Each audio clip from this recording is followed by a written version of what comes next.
Loaded. Huh? Do you also see Navia and Clorinde over there? They look like they might have run into some kind of trouble. Let's go check out what's going on!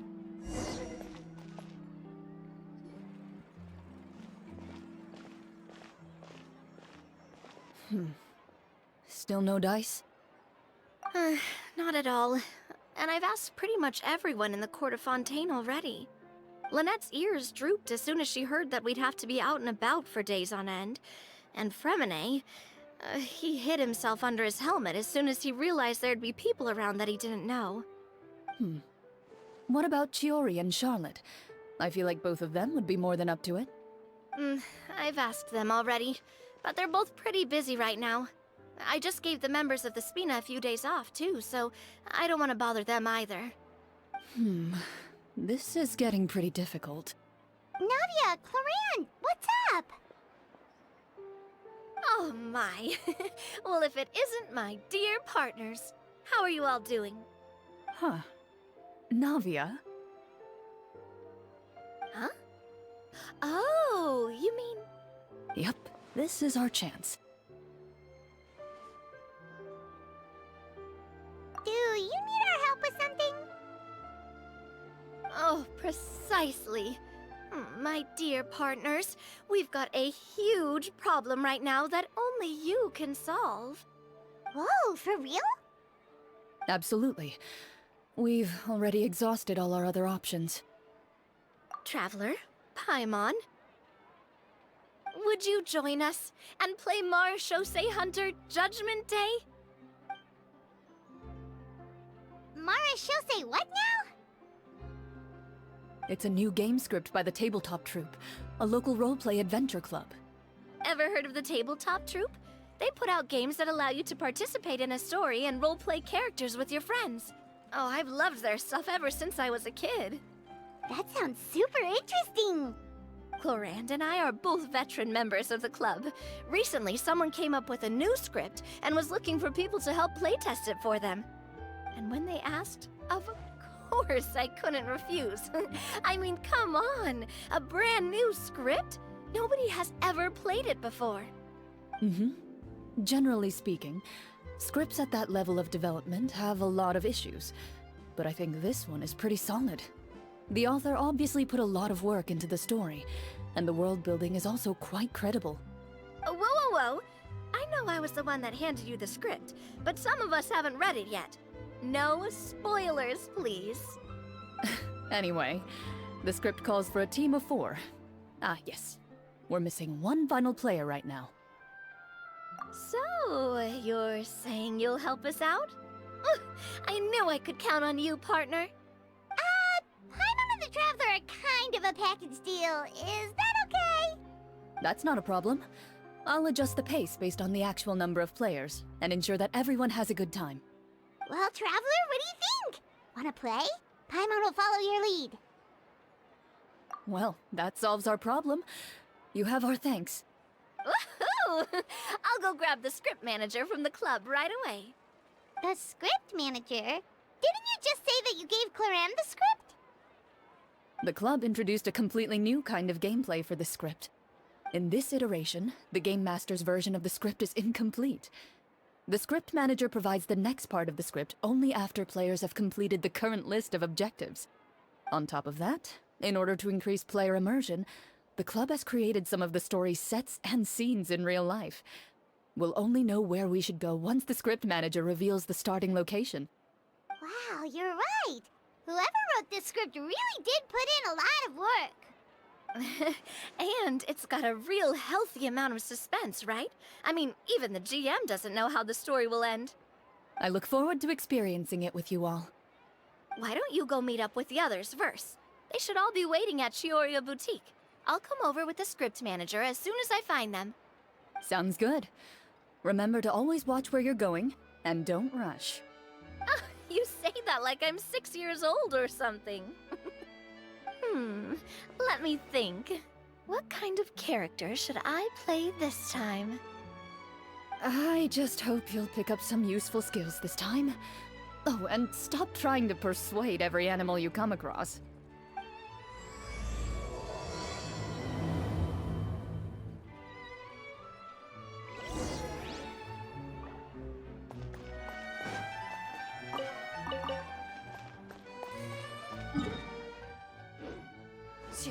Ready.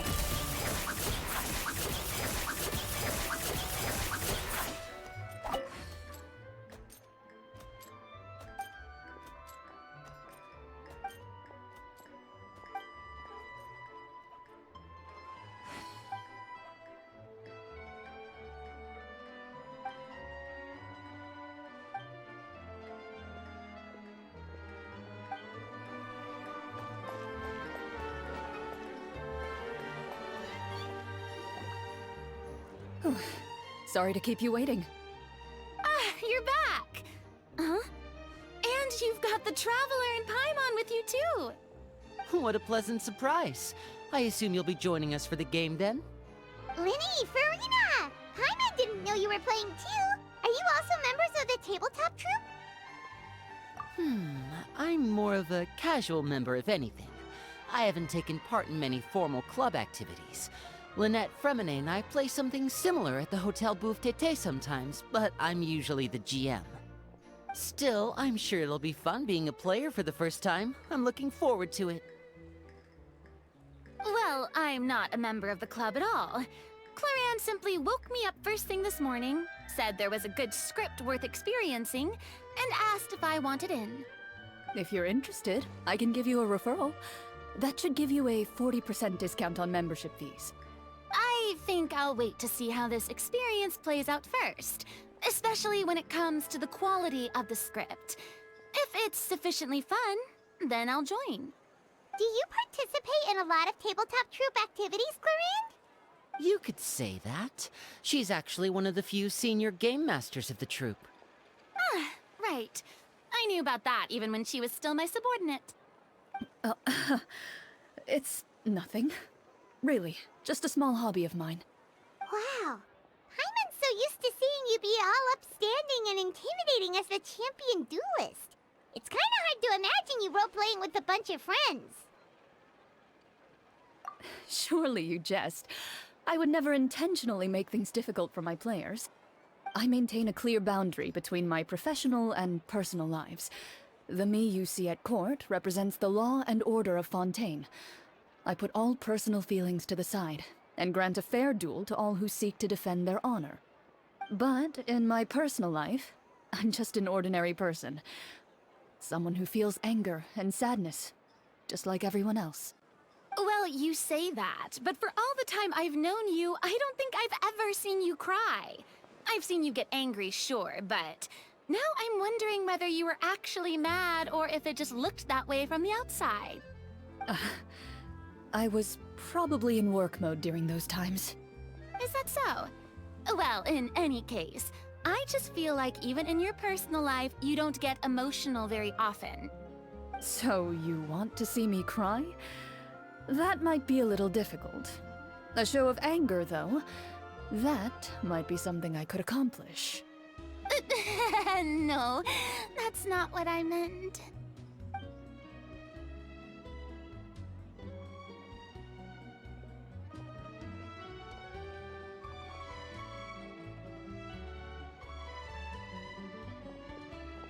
I'm back! Here, allow me to introduce you to the script manager, Mr. Florian. Pleasure to meet you all. Hello? Wait, are you a champion duelist too, Mr. Florian? Oh, no. This is just the costume provided by the club. I occasionally play a few of the roles in my scripts. That sounds like a lot of work. It's nothing. It's the least we can do to give the players a more immersive experience. Anyway, allow me to give you a brief introduction of the script. This script was adapted from the real history of the Marechaussee Hunters. You all will play the role of hunters from a bygone era and resolve a series of events unfolding in the capital. Paimon's not super familiar with the history of the Marechaussee Hunters. Is that a problem? Oh, no problem at all. I can give you a brief rundown. So, basically, Marechaussee Hunters were people who dedicated themselves to hunting monsters and protecting the city by using a special swordsmanship technique passed down over generations. Their story can be traced back to the ancient Rapperia dynasty, as well as the first hunter, Cassiodor. But I'll leave the finer details for you to seek out and discover later. And I'll provide additional commentary as the story progresses. In that case, brave hunters, are you ready to set out on an unknown adventure? Whoa, just one sentence and it's like we're in the story already! Aha, I see many a determined gaze before me. Very well, head over to this location and begin your heroic journey. So, as we follow the story, it leads us to specific scenes? Ooh, sounds pretty innovative. What does the message in the envelope say? It's the exact location of the scene, as well as the formal permission to use the venue. Huh, seems like they have everything prepared. Please check all your belongings, everyone, and make sure you haven't forgotten anything. Once you're ready, please follow me to the designated location. Sounds good! Hunter Squad, move out!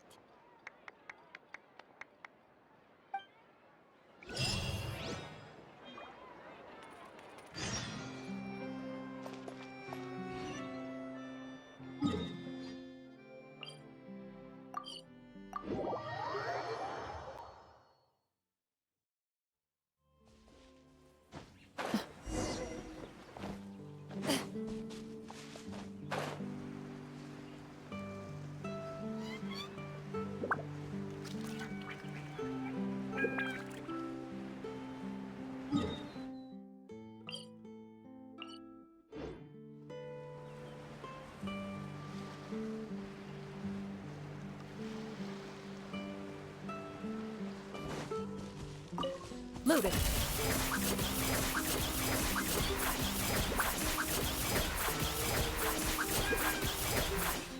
Shoo.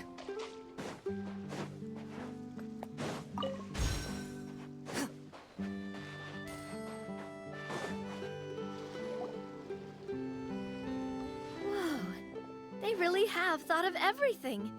Even the phaetometer is here and ready to go for us. The phaetometer? What's that? It's a card that's used to determine action success or failure. We'll need to use it when we try to use certain skills.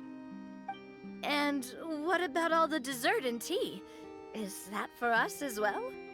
That's what the message said. Really? That's so nice. It feels just like a tea party with friends. Those snacks have Paimon's name written all over them!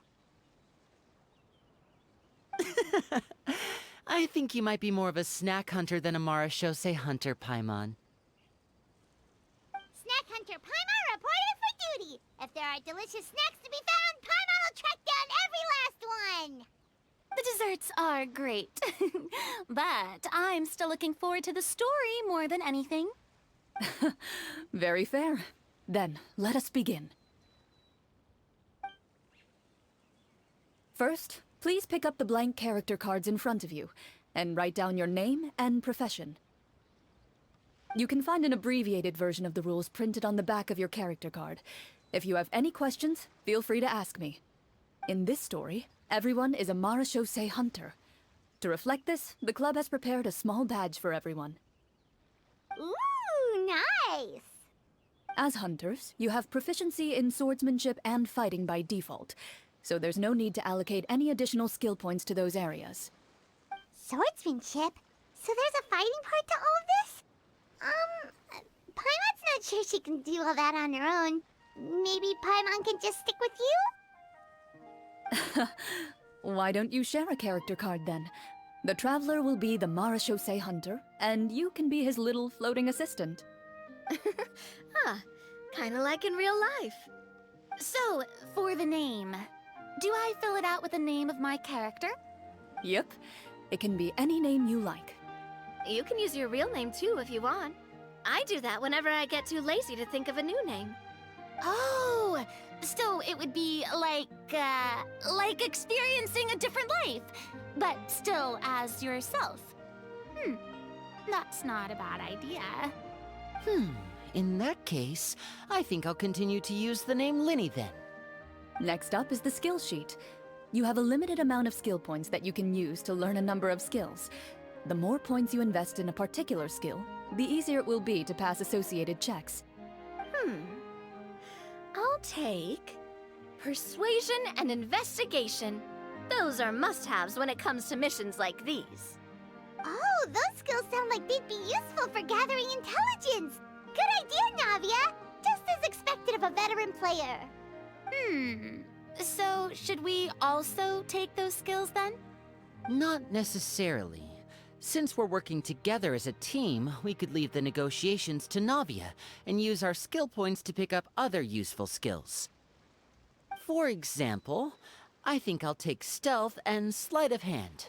That will give us more options if we run into any situations we can't negotiate our way out of. Oh, interesting. I wasn't thinking about it like that. I suppose it's not so different from an acting troupe. Everyone has their own role to play. Let me see. I'll take arts and performance. I'm not quite sure what use they'll be, but I'm not as knowledgeable about the other skills, and I'm not too confident I'd be able to roleplay them well. Well, that leaves us. What do you want to learn, Traveler? Oh, something that'll help you get a read on other people's thoughts. Sounds useful.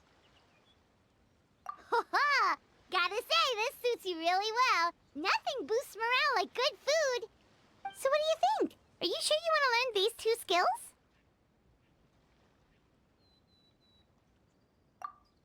Let's see. Oh, looks like you each have enough points to choose one final skill. You've all picked such classic skills. It's fine to go a little bit out of the box, you know. Why do I get the feeling she's getting ready to cause trouble? For example, this one here. Summon. Doesn't it sound super mysterious and cool? Oh, I saw that one just now as well. The description says, this skill can be used under certain circumstances to summon characters or creatures that fit the script's world-building rules. The script's world-building rules, huh? But how are we supposed to know what a Marashose hunter can summon? Oh, that's not for us to worry about, my friend. Just learn the skills that interest you, and the GM will take care of the rest. All right, you've convinced Paimon. Let's learn summon then. Paimon can't wait to see what kind of thing shows up. Well, now that everyone's more or less finished creating their characters, we can begin. Since 2 of our players are doing this for the first time, though, let me ask. Would you like to play on easy mode or authentic mode? What's the difference between the 2? Well, in role-playing games, the story sometimes changes based on the decisions of the players and the results of the Fatometer. For example, if you fail a check, that means you cannot use the target skill in that scenario. A critical failure may even result in further negative consequences. If you choose to play in authentic mode, every time you elect to use a skill, you'll need to use the Fatometer to see whether you succeed or fail, and face any consequences that may follow. If you choose easy mode instead, every check will be successful by default, and you won't have to worry about luck playing a factor.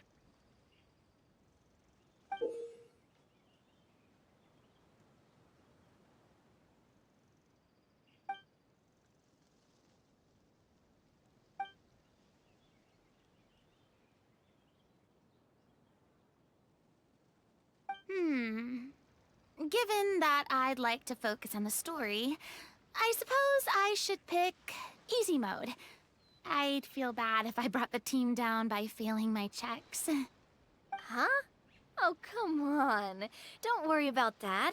RNG is the lifeblood of role-playing games. I'm going with authentic mode for sure. Never knowing what you might have to overcome. Ugh, doesn't that sound exciting? I'd rather be mentally prepared for what might happen. All right, then I'll mark down Farina for easy mode. All her checks will be successful by default. As usual, Navia and Linny will play on authentic mode. What about you, dear partner? How would you like to play? Are you sure? Trust me, you'll see the beauty of RNG. Honestly, I don't think Clorinde would make things too difficult for us no matter what the Fatometer says. Isn't that right, Clorinde? No promises. That wasn't super reassuring. Well, anyway, enough talk. Let's get started. I want to experience at least a good chunk of the story today. Speaking of the story, why is the beginning scene on a beach? Well, that's because... a long time ago, back when human civilization was still in its infancy, powerful demons and evil sorcerers ruled over the land. They created a host of monsters and sent them to slaughter all humans in existence. Soon, a group of human rebels banded together.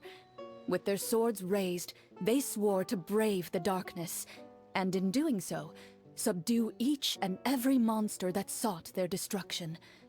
They became known as the Marachose Hunters.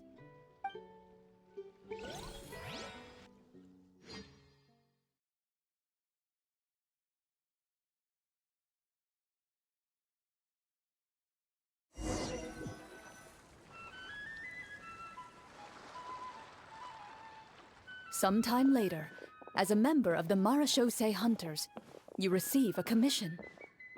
Following the address provided on the message, you take a boat and arrive at this strange city. As you inhale, you can taste the slightly salty air of the docks as you begin to survey your surroundings. There aren't many people in the vicinity, but you do take note of a few others who, like you, seem to be sizing up this place.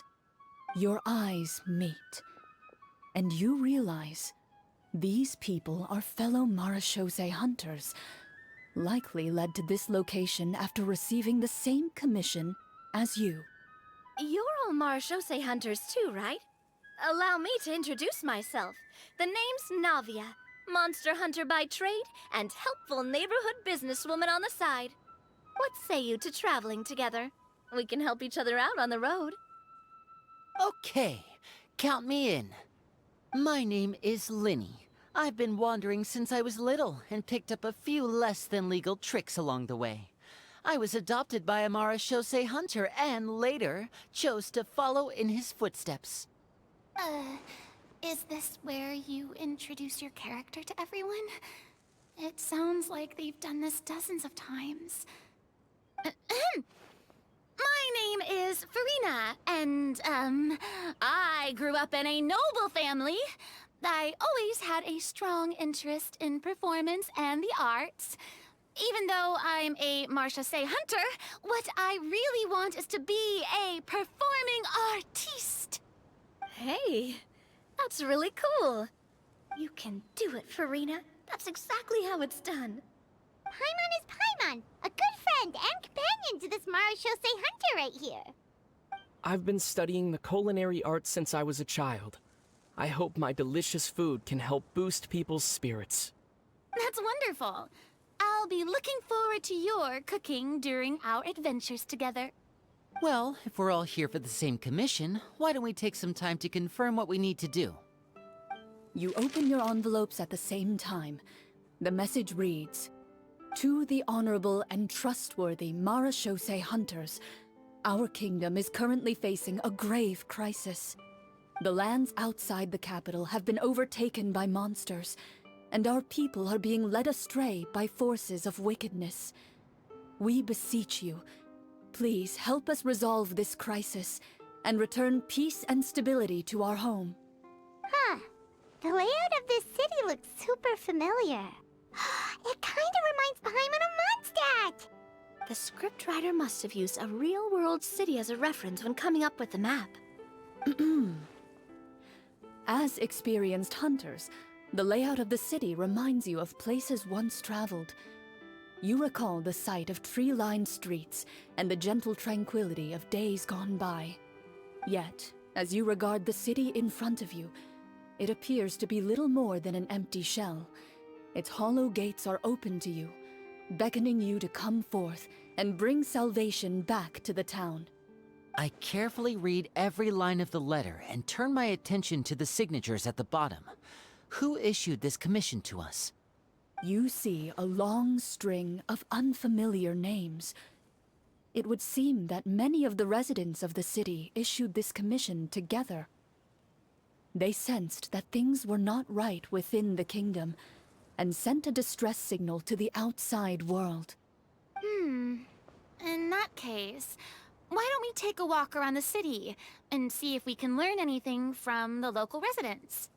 Oh, good idea. We might be able to get some leads on the monsters and bad guys we're after. You look up and see a tavern nearby. It appears to be open for the day. Why don't we go check out that tavern? If the novels I've read are anything to go by, taverns are usually full of information.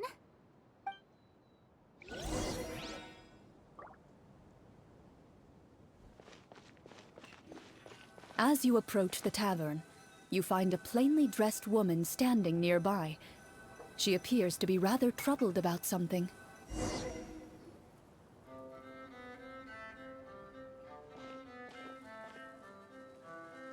Greetings, friend. Lovely weather we're having today, don't you think? Oh, hello. I suppose you're right. The weather today is quite lovely. If only those monsters out there would stop causing trouble. It seems like every character included in the script has a certain amount of useful information to offer. If we keep asking questions, we might be able to get some good leads. Oh, come now, don't be sad. Life is all about optimism. Oh, that reminds me. What did you have for breakfast this morning? Huh? I don't think that's the kind of question we're supposed to ask. Nothing turns a frown upside down like good food. How about some macarons? I could make you some. You didn't even take cooking as one of your skill proficiencies. That's not necessary, miss. Excuse me for saying this, but you don't really look like a chef. Besides, I'm not really a fan of sweets. So you're someone who barely smiles and doesn't like sweets. You're really starting to remind me of this one friend of mine. Hey! Did she just... me? Clorinde must have broke character for a second. This isn't getting us anywhere. Traveler, maybe you can think of something.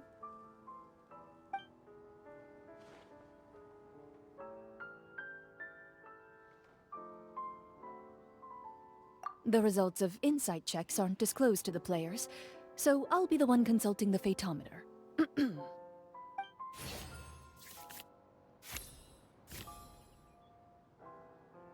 You recall all the lessons you've learned in your time and begin to carefully observe the woman's mannerisms. You notice that when she's quiet, she has an empty look in her eyes, as if her thoughts have drifted to a place far, far away. And when she speaks, she often subconsciously reaches out to touch the ring on her left hand. So you noticed. That's a little embarrassing. A horde of monsters suddenly appeared near the capital recently, so all the guards were dispatched to fight them.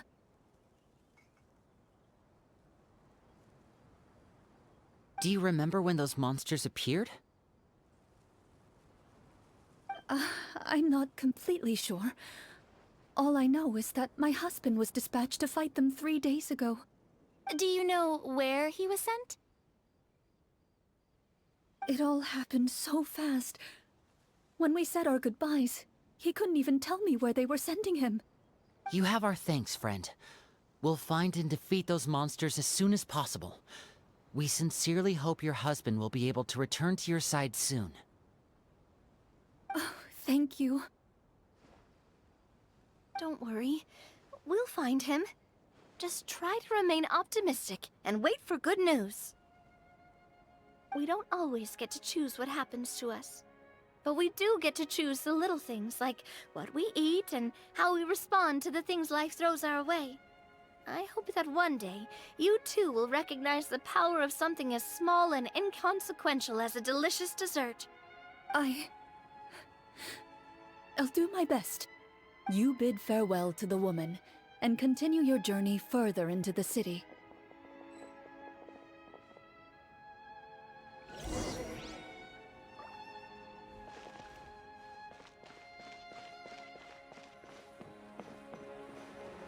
As you venture further into the city, the streets appear largely empty. An elderly woman walks past. You see her shake her head as she puts away her wrinkled wallet. A nearby merchant folds his arms and gives you a disdainful look. You get the impression that he's someone who has long gotten used to the sight before him.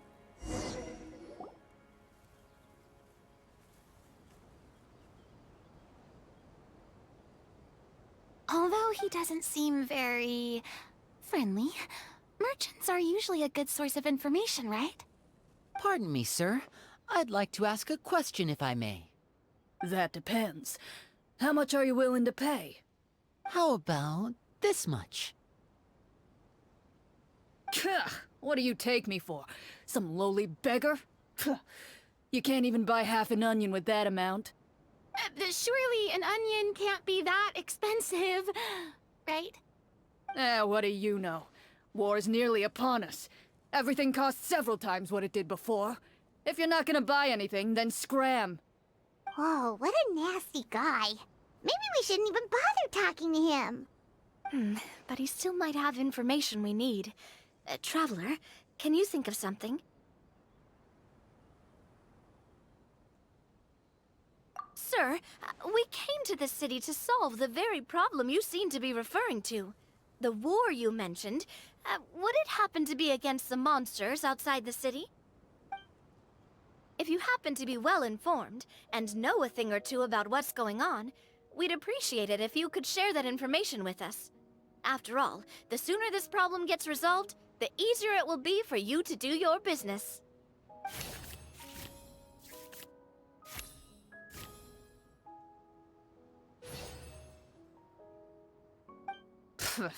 Well, things are basically as you said, young lady. Those monsters are camped outside the city, and they've been destroying all our trade routes. We have limited reserves within the city, so if this continues, we're all gonna be in big trouble. Wait, you're saying no one has put a plan in place to distribute supplies or maintain order? We could all starve, and those nobles in the palace wouldn't even break a sweat. Who knows? Maybe they've been in cahoots with the monsters all along. That is concerning. All right. That's all the information you need, right? Off with you now. I've still got business to do. You know, if you smiled a little more, you'd definitely get more business. And I bet that would make your life just a little bit sweeter. I'm not saying it's guaranteed to work. It's just a tip.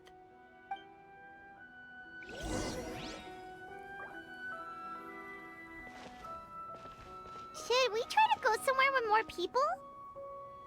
Oh, how about the city square? Follow me.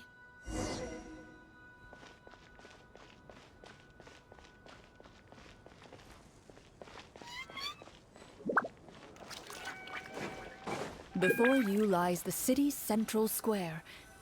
You see a man with a slightly anxious look on his face, pacing back and forth, his head hanging low. He doesn't seem to notice your approach. Still immersed in his own thoughts, he shakes his head and lets out a long sigh. This guy seems promising enough. Maybe I can get some information out of him. Hello, sir. Is there anything I can do to help you? Wait, you're... I'm... Oh, dear goodness! You're a Marashose hunter! You recognize us? Ah, are you one of the people who wrote the commission letter? Yes! Oh, I didn't expect you to actually come! Oh, what great news! The city is saved! What happened here? Alas, we once lived comfortable, carefree lives. This city used to be free of monsters. The first Marashose hunter, Casiodor, the Golden Hunter, he was the one who drove them back. However, monsters have once again surrounded the city. Perhaps the seal that kept them at bay has lost its power. Or perhaps an evil sorcerer has been meddling in our affairs. All I know for sure is that their return has stripped the city of any chance at peace. Are there not enough soldiers to drive them out? It's not a question of numbers. The guards simply have no idea how to deal with them. Most people my age have never even seen one of the monsters, much less been trained to fight against them. What's worse, many of us don't even know the history of the Marashose hunters anymore. When I was a child, though, my grandfather would tell me stories about how the Marashose hunters drove back the monsters. So, on the off chance that something might come of it, I decided to reach out to you. To be perfectly honest, I was starting to think all those stories were just tall tales. But now that I've seen you in person, I finally know that it was true! Well, you can rest easy, friend. The righteous and formidable Marashose hunters are on the case. The man is touched by your determination and resolve. His eyes begin to well with tears of relief. Still, if we are going to hunt the monsters, we need to know where to find them. Can you give us any leads? All I know is that the area outside the city is dangerous. I'm afraid I can't point you toward a specific location. Oh, although, if you leave the capital through the main gate and follow the road, you should run into a group of guards. They might know more about where to find the monsters. I see. We'll go look for them then. All right, be careful. Oh, and one last thing. The monsters outside the city are just part of the problem. There are evil sorcerers inside the city as well, so be on your guard. They're actively working with the monsters, and have corrupted the court ministers with malicious magic. They're the reason why, even inside the city, everything has been a giant mess. Even one of our kindest ministers has turned into a boorish and unreasonable figure, interested in nothing but enacting laws that exploit the people. Who knows how much longer we'll be able to go on like this. Talk about being stuck between a rock and a hard place. I feel bad for him. Maybe we should try to cheer him up? Hey! Not everything can be solved with food. I appreciate your kindness, but for now, it's more important to focus on the crisis at hand. Brave hunters, I leave the future of this kingdom to you.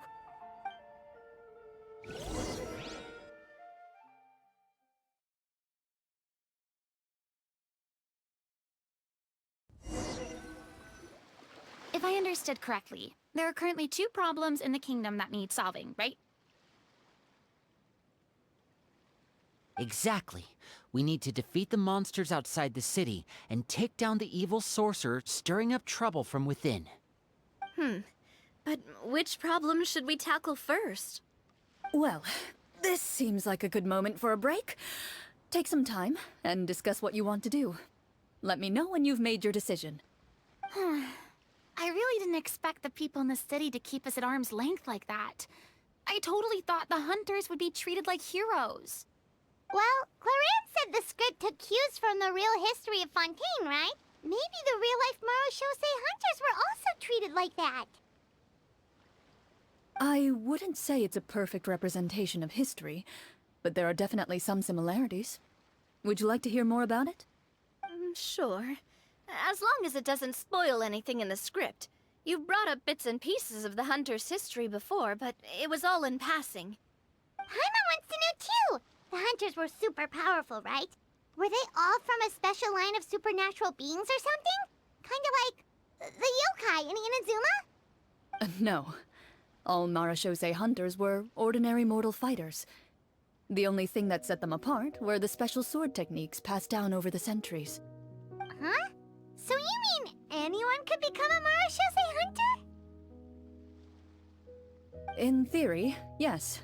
All you would need to do is survive the rigorous training and master the swordsmanship techniques required to fight the monsters. Still, most people dropped out at the early stages, and others called it quits the minute they saw a monster in person. To become a hunter, you must be strong in both body and mind. What kind of monsters did the hunters fight exactly? Oh, and the evil sorcerer the script mentions. Did they exist in real life too? The land of Fontaine once played host to an ancient dynasty known as Rapperia. After that dynasty fell, monsters began to appear, intent on obstructing humans from establishing a new social order. One of the ancient sorcerers of Rapperia used his power to assemble a formidable army of golems. He sought to use that force to establish himself as king. Now wait a second. Don't tell me that guy was the inspiration for the evil sorcerer in the script. We still haven't found any in-game information on him yet. So, why don't you talk about someone else for now? Well, I wasn't planning on going into anything you might be able to find out in the game. But if you want me to talk about something else, then... How about Casiodor, the Golden Hunter? Or Egeria, the ex-Hydro Archon? Wait, but those people are all from a super long time ago. Where did you learn all this, Clorinde? From my master. Huh. By master, you mean Miss Petronia? Someone you know? Absolutely. Miss Petronia and my father were good friends. Back in the day, she would often bring Clorinde over to play, but then... Let's not get off topic. Anyway, back to what I was saying. Responding to Egeria's call, a number of warriors followed Casiodor into battle against the monsters. This group of warriors, under Casiodor's leadership, became known as the Marechaussee Hunters. Yet, as Fontaine entered an era of peace, their work gradually became obsolete.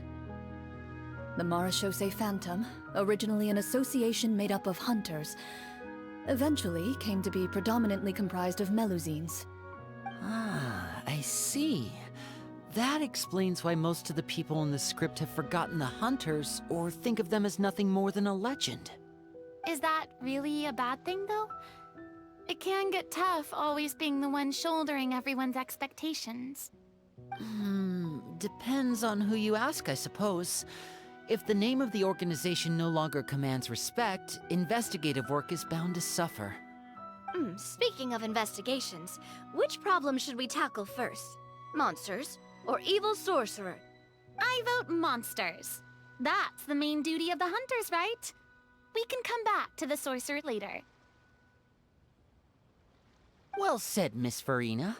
Plus, if the sorcerers really are the masterminds behind this whole thing, defeating the monsters could give us some clues on their intentions as well.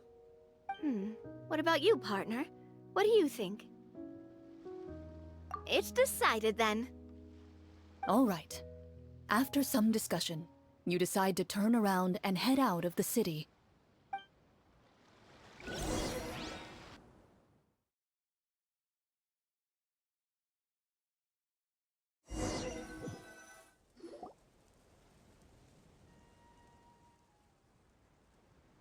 Let's take a look around, like that guy said.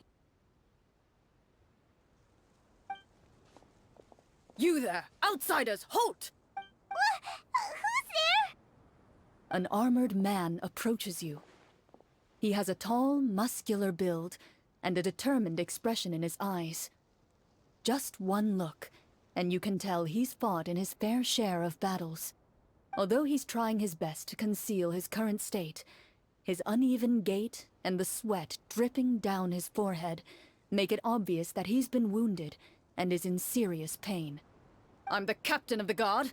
I saw you sneaking around the city earlier, so I'll only ask this once. State your purpose, or it's off to the dungeons for the lot of you. Wow, it's been a while since someone's been this suspicious of us. I said talk, not whisper between yourselves. Have you ever heard of the Marechaussee Hunters? Marechaussee Hunters? Ha! That fairy tale, you mean? What, you expect me to believe you're one of them?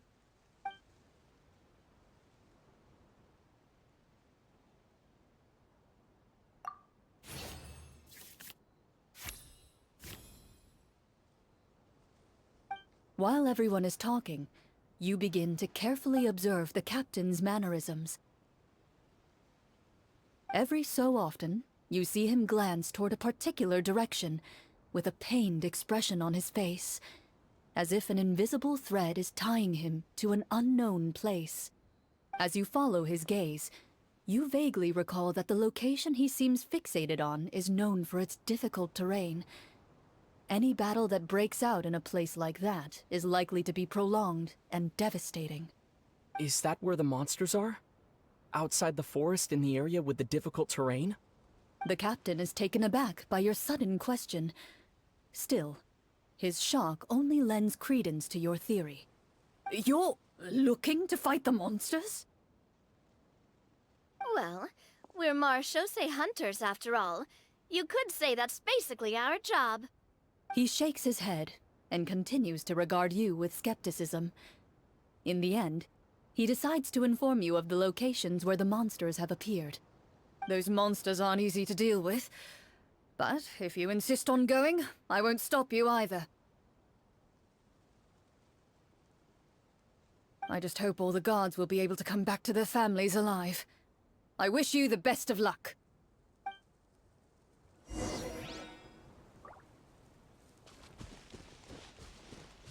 Based on what the captain said, the monsters should be right up ahead.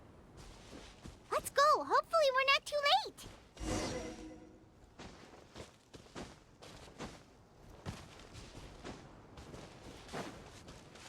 As you approach the battlefield, you see numerous people lying by the side of the road. They appear to be dressed like guards. Their faces are filled with desperation and terror. Some are screaming and cursing in vain, as if still trying to banish the monstrosities they saw from their minds.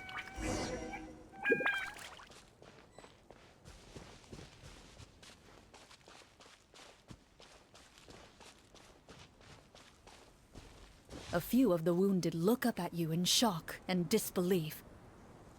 Quick, leave this place. Turn around and don't look back, they yell.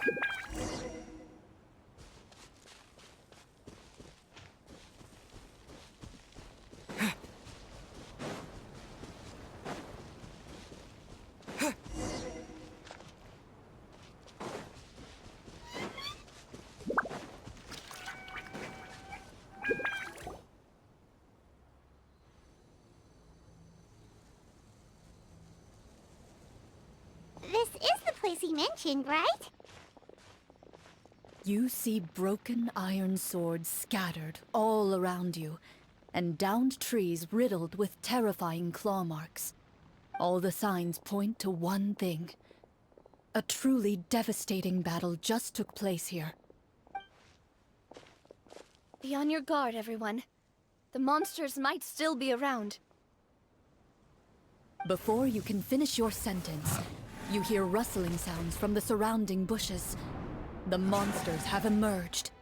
They close in on you without fear. You get the impression that, in their bloodthirsty eyes, you're just another meal for them to devour. A little help here! This thing wants to eat Paimon! Your battle round begins now.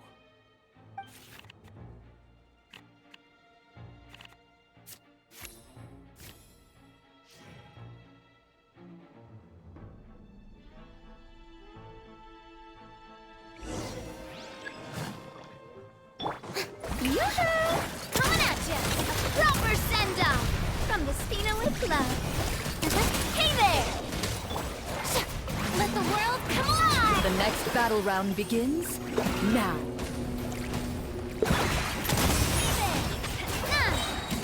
Fire! Well, with rock. The monsters let out a terrifying roar of anger and resentment before dissipating into thin air. Oh, thank goodness it's over. We're lucky the marechaussee hunter class came with all those preset skill points. Otherwise, we would have been in some real trouble. I never knew the phytometer even determines the amount of damage you inflict. If you get unlucky, isn't it just game over right then and there? That's part of the fun. The uncertainty of fate is what gives these games their appeal. Just as you begin to celebrate your victory, a suspicious lump on the ground catches your attention. A suspicious lump. Wait, could it be the thing that appears after every battle? I walk up to it, crouch down, and begin to carefully examine it. I've still got my right glove on, so it should be fine for me to touch it, right? As you investigate the mound, you discover that the exposed portion appears to be made of wood. It was previously obscured by the large form of the monsters. With the monsters gone, the small protrusion now awaits your discovery, poking out of the ground like a shy flower bud. Whoa, it's a treasure chest!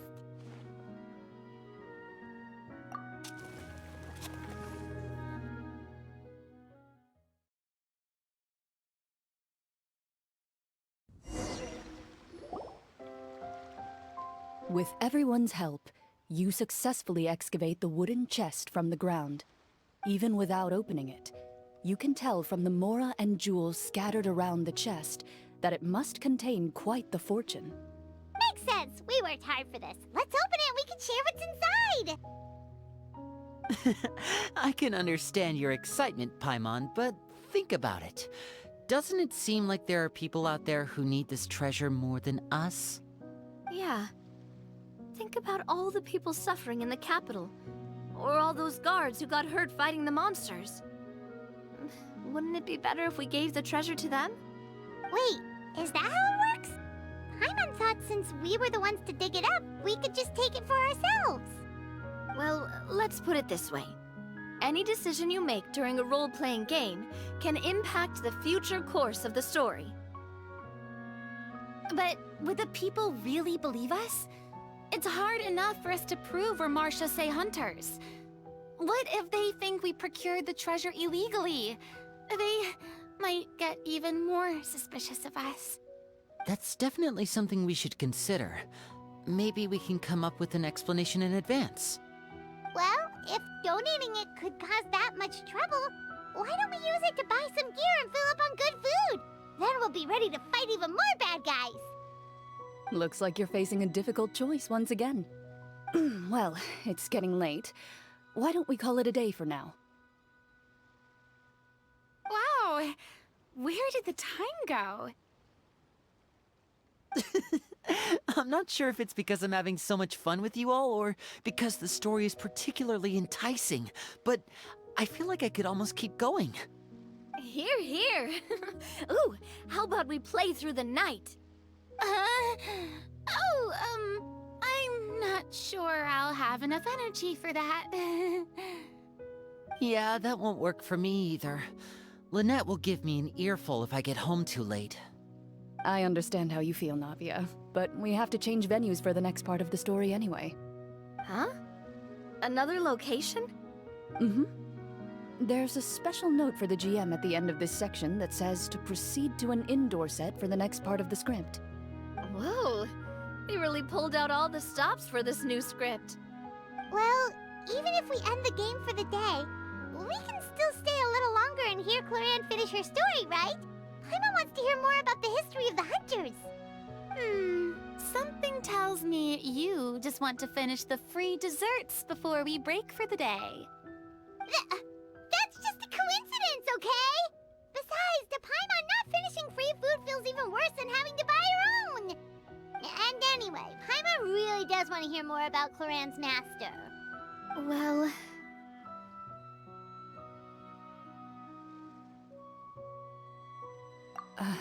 It's nothing. I appreciate the concern, but it's all in the past. It won't do any harm to share these things now.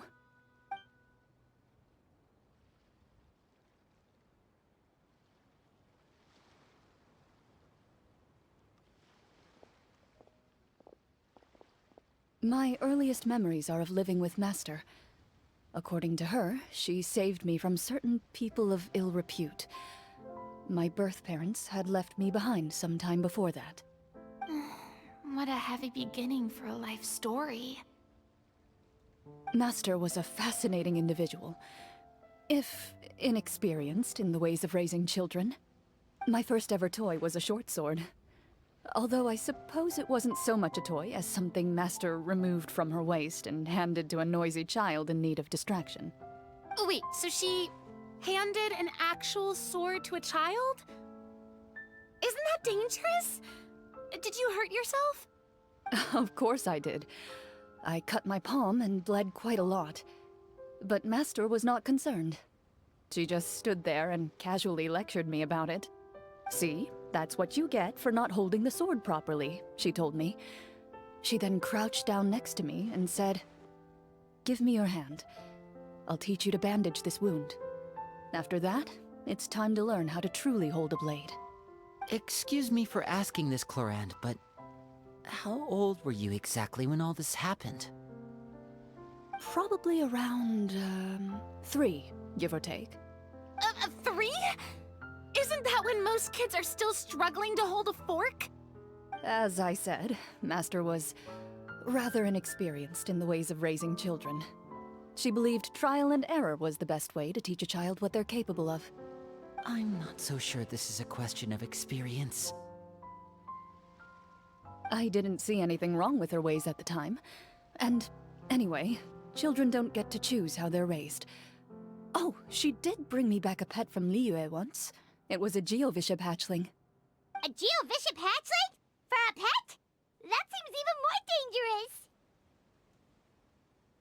What she said was this: "Make sure to get along, you two. If you really can't agree on something, just settle it with a fight. Whoever loses is the real pet." And how old were you when this happened? 5. Well, did you win?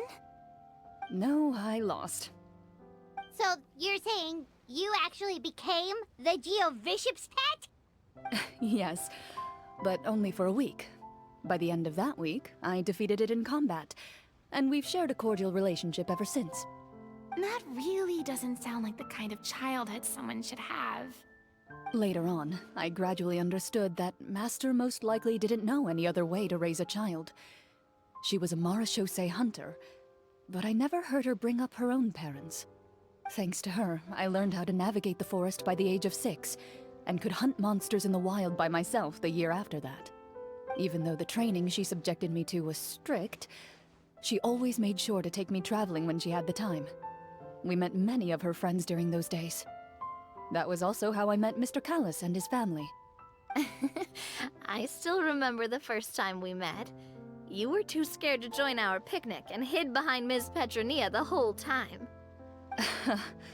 I still hadn't really met many children my age at that time, so I didn't know how to interact with others. After that, though, you started coming over a lot. You loved challenging people to shooting competitions, remember? I don't think many members of the Spina ever beat you in one of those. I had a lot of fun during those days. I enjoyed them too. Oh, do you remember that one time we went exploring around the Spina together? We overheard Papa call your master Fontaine's Protector of Justice. We tried to pretend like we never heard anything, but you nearly let it slip that one time.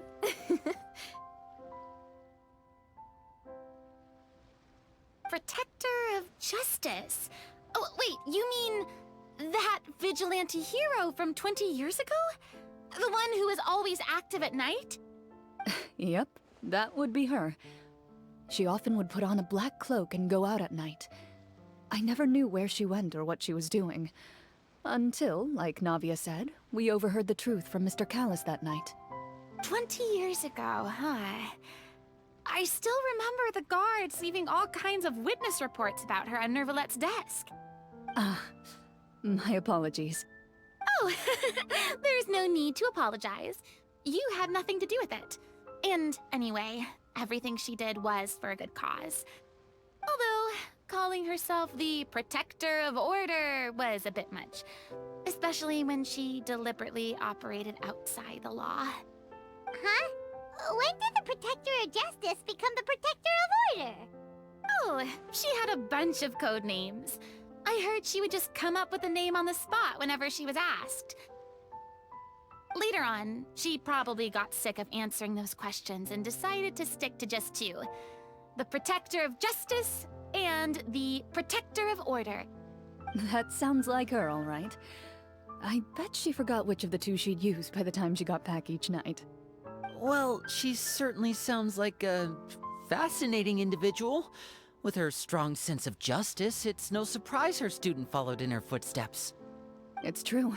I always wanted to become like her. Someone powerful, independent, and with a strong sense of conviction. But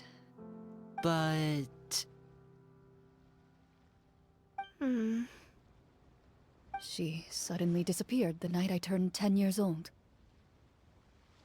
Disappeared? What happened? I have no idea. She didn't even leave a note. I was never able to find out where she went.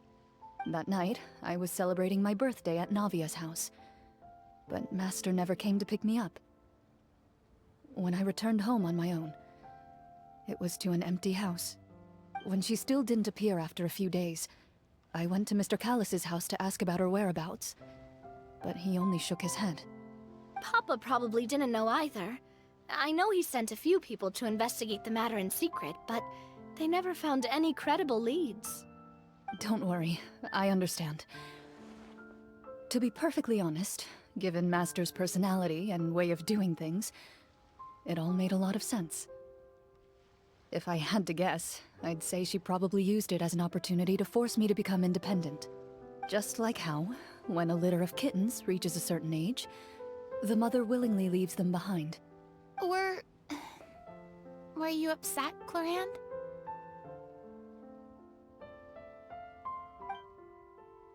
I was at first, but not anymore.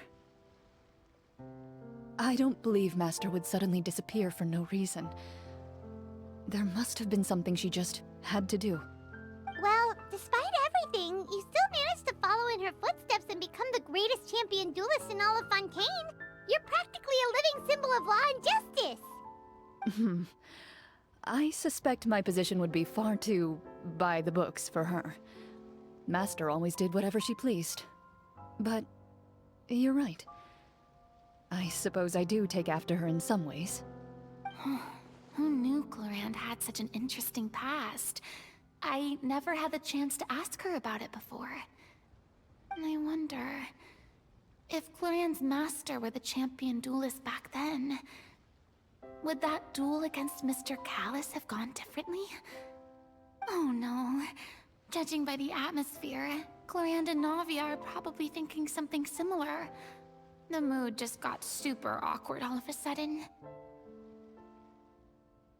Well, anyway. Would you look at the time? It's getting dark, so we should probably call it a day for real this time.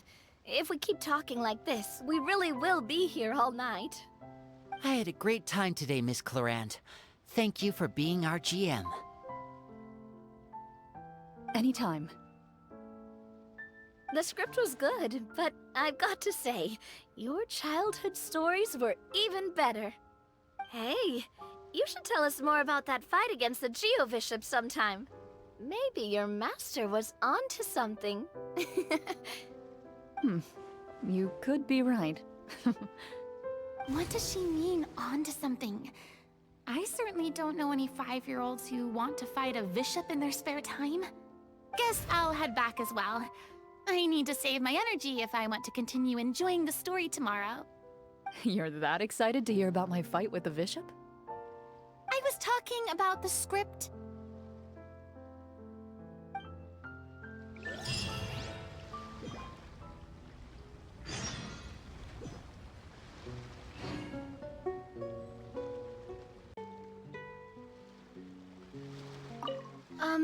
Just between the two of us, could you tell me what it was like to be the Geo-Bishop's pet? It was nothing special, really. Geo-Bishops don't understand the concept of a pet. So, basically, it just headbutted me whenever I entered its territory. And that hurt? Yeah, it hurt. What, something you want to experience for yourself? Oh, I'm good. Thanks.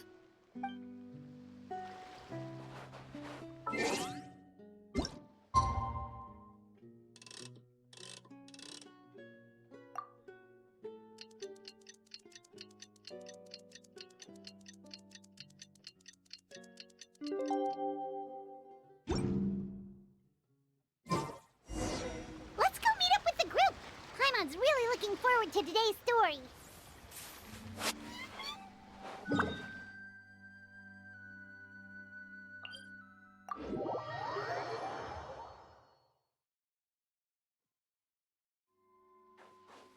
Into the shadows.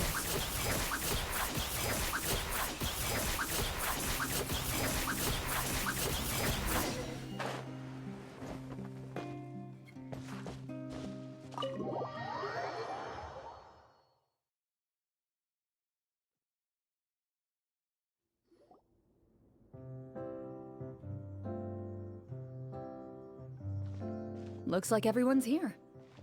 Now, before we begin, why don't we finish where we left off yesterday? There was an important decision to be made, yes? I'll pour everyone a cup of tea. Is that really the most important part, though, Clorinde? Paimon's more concerned about our current surroundings. Heavy walls, cold railings, dim lights. This is obviously supposed to be a prison. I admire the work put into the set. Still, it's obvious the scriptwriter has never paid a visit to the fortress of Rapperia. So this set is going to be a part of the script? Unfortunately, that is something I can neither confirm nor deny. Anyone think Clorinde's smile is starting to look kinda scary? Well, whatever happens, we'll just have to push on. But first, we should really figure out what to do with this treasure. If we're worried about arousing suspicion because of our identity, why don't we give ourselves a different name, just like Clorinde's master did? Yeah, it might be better to keep a low profile. As long as we're helping people, it doesn't matter who we are or what we're called. Staring at me won't get you anywhere. Or did you want some more tea? Oh, Paimon's good. Thanks. Why aren't you saying anything, Navia? Wait, what's that next to you? Oh, this is the short sword Clorinde mentioned last night. I found it. Huh. I'm surprised you managed to track it down after all this time. Well, I made sure to take good care of it, considering the circumstances in which you gave it to me. Of course I had to keep it safe. Anyway, where were we? Oh, right. I was just thinking about all the potential ways for us to break out of prison. We could dig a tunnel, or try to bribe the guards. Wait, we haven't been thrown into prison yet, have we? Well, it's only a matter of time. It pays to be prepared. Just like how you should always have an umbrella on hand, even when it's sunny. Alright, Paimon's made up her mind. Let's just give the treasure away. Paimon may have wanted to keep it, but if it's going to land us in prison somehow, Paimon will be too upset to enjoy her snacks. So, you've reached an agreement? All right then, we can continue with the story. Oh, and we'll collect all the scattered pieces of treasure on the ground as well. All right. You collect the treasure and make your way back to the capital with your bag of loot in hand.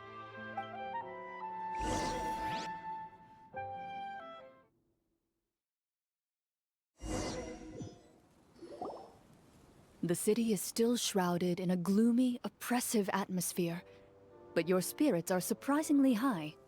In places where sunlight struggles to reach, you generously share your wealth with the children, the elderly, and the poor in urgent need of help. Thank you, kind soul. The elderly woman's look of gratitude follows you as you walk away, her eyes never leaving your back until you move entirely out of sight. However, there's still quite a bit of Mora remaining. It appears you haven't made much progress. She's probably trying to tell us to speed this up. We need to hurry up so we can address the sorcerer problem. Should we go find that man again at the square? He seemed like a pretty responsible guy. I'm sure he knows the people here far better than us. Oh, good idea! Just as you start to make way to the square, intent on finding the man again, there's a voice.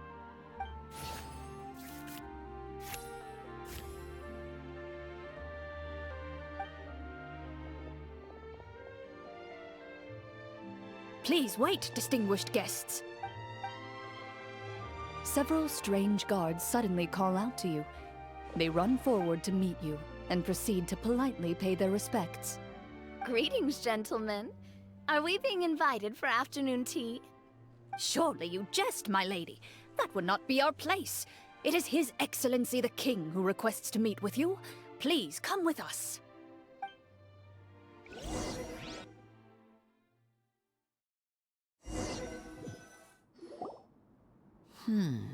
Do you think this could be a trap? Well, we have to investigate the court at some point, right? Meeting the king himself would be a fantastic opportunity to do that. I say we go for it. If something happens, we'll just turn the whole place upside down. That sounds a little intense.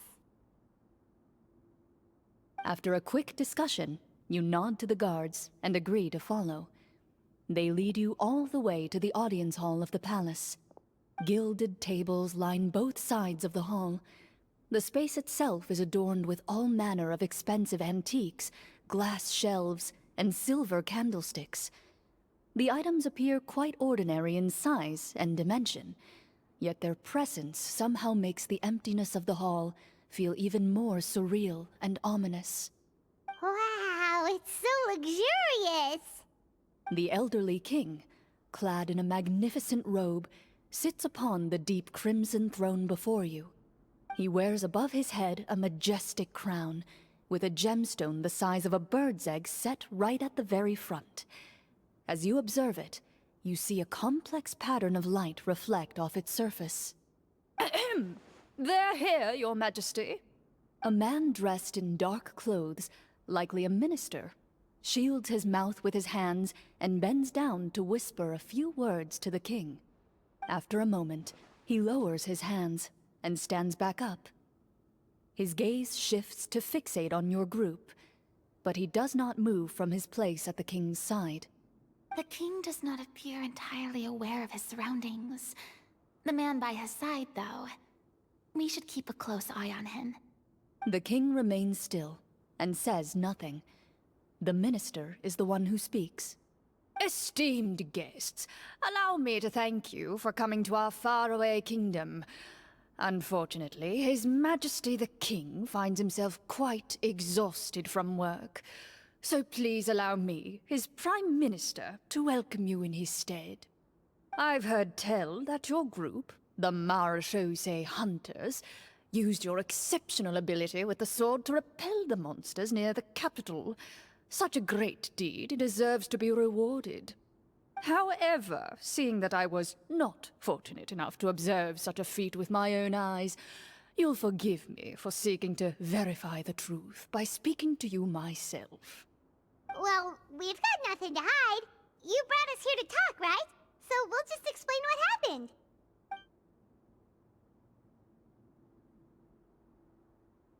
The golem's blades were so powerful, they could cut down trees in a single swipe! It took a lot of effort to defeat them, even for trained swordsmen like us. Well, that was enough details, right? Believe us now? Your account does indeed match those of the survivors. Since you were the ones who defeated the monsters, that must mean you are also in possession of the treasure they stole?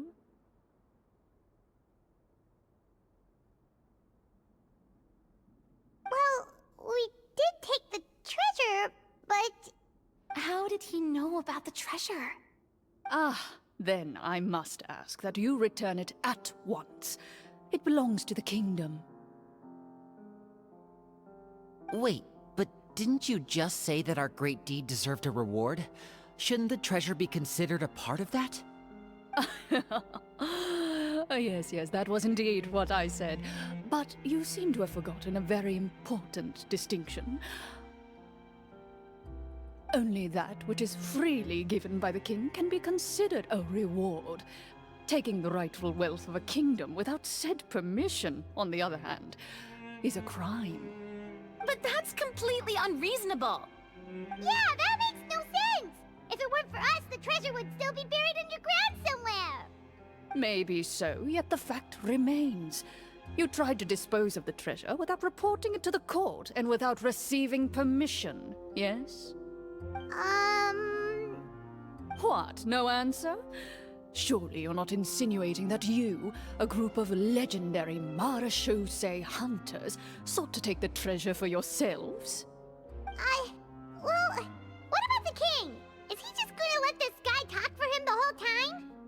Clad in his magnificent robe, the king remains seated, with his hands resting on either side of the throne. His posture is rigid and unmoving. He stares forward with an empty look in his eyes, completely unmoved by the events before him. From the look of things, could the Prime Minister be the evil sorcerer? Or could both the King and the Prime Minister have fallen under the evil sorcerer's control? I would like to observe the number of guards stationed in the hall. The guards in the palace appear fully armed, their expressions solemn. Sensing the tense atmosphere in the room, they stand at the ready, each with a hand placed upon the hilt of their sword, as if prepared to draw their weapons and surround you at a moment's notice. Well, there goes my plan to turn the whole place upside down, I guess. It appears we've been visited by nothing more than a group of ill-intentioned imposters. What a pity. Guards, take them away and throw them in the dungeons. Before I decide your fate, however, I must first determine whether you have any accomplices outside the court. Can't we try to slip away? Or maybe start some kind of riot? But if we try to fight the guards right now... Don't worry. At least we figured out who's behind all this. Let's just play it by ear. If you're scared, Paimon, just hold my hand. Aw, thanks, you guys. You allow yourself to be led away by guards surrounding you on both sides. It's only when you begin to feel drops of water falling from the dungeon ceiling and smell the stench of death and decay all around you that you finally realize you've stepped into a completely different world. Stay here, and don't try anything funny. The guards lock the cell door and leave without looking back. Wait, sir! Your voice echoes through the dark hall, but the only response you receive is the sound of water dripping from the ceiling. No! What should we do now? Carve out a new path of fate with our own two hands, of course. I draw my weapon. You reach toward your waist, but find nothing there. You now recall that your weapons were confiscated before the guards locked you in the cell. The bag of treasure along with them. What about that knife I hid in my boot? When did you hide it in there? When I was thinking about digging a tunnel. Rejected. You failed to inform the GM of this course of action. Moreover, the guards would have conducted a thorough search before throwing you in prison. And the keys to the cell aren't anywhere to be seen? Correct. You don't even feel a lock hole on the cell door. Oh, well, there goes all our plans. Indeed. Huh? Why are you the one saying indeed?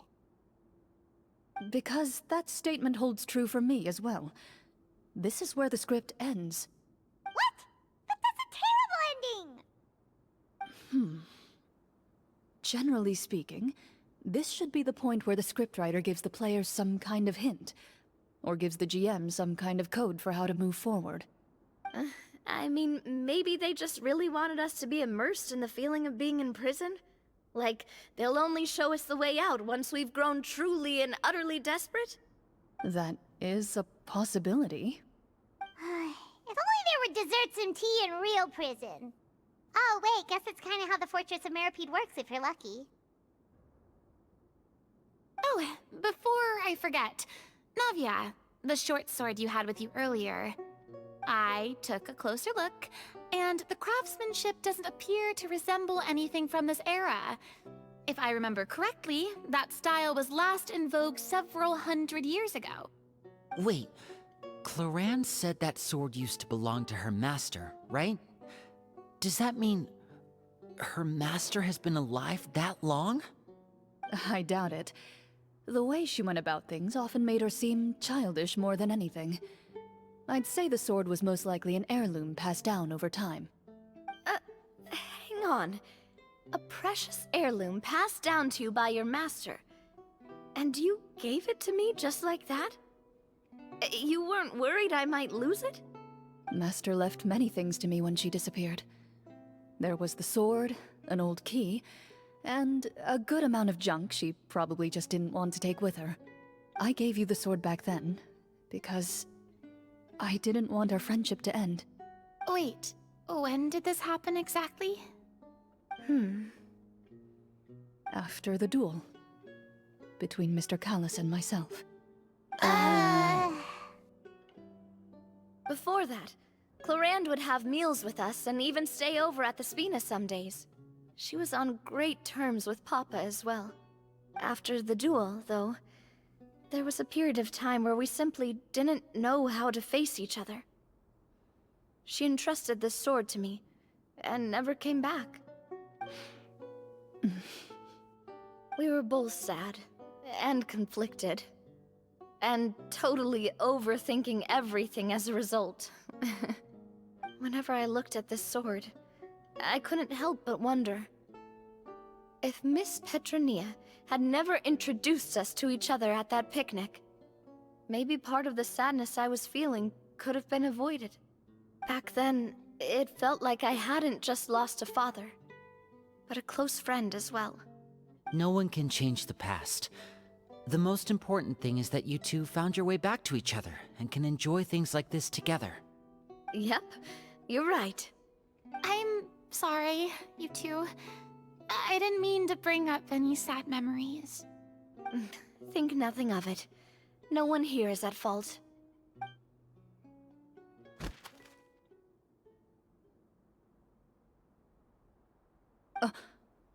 Huh?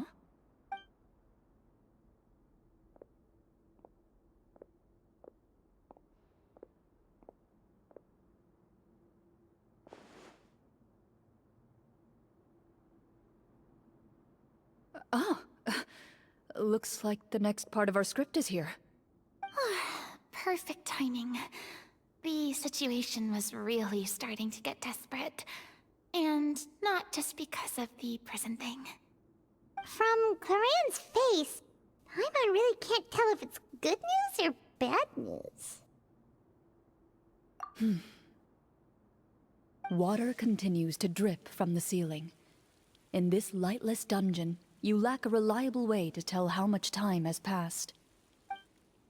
Eventually, you get used to the unpleasant odor of straw, mold, and rust, and find yourselves alternating between fits of drowsiness and despair. Suddenly, you hear footsteps outside the door. Heads up, everyone. Someone's coming. Gather close, everyone, and keep your voice down.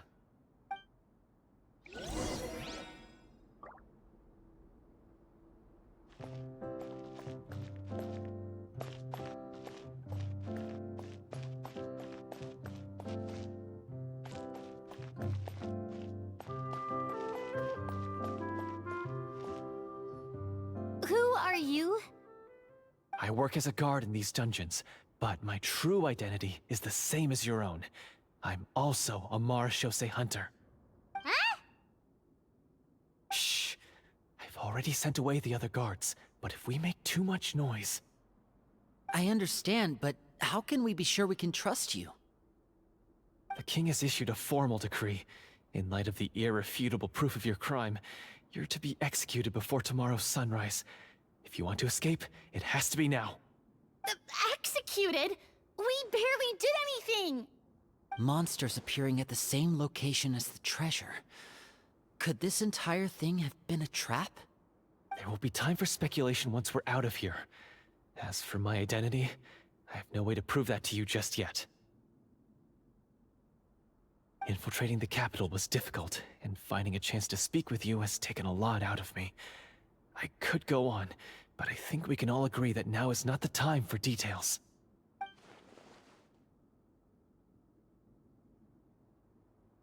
Have you seen our weapons anywhere, sir? Don't worry, I brought them with me. They're just behind the door.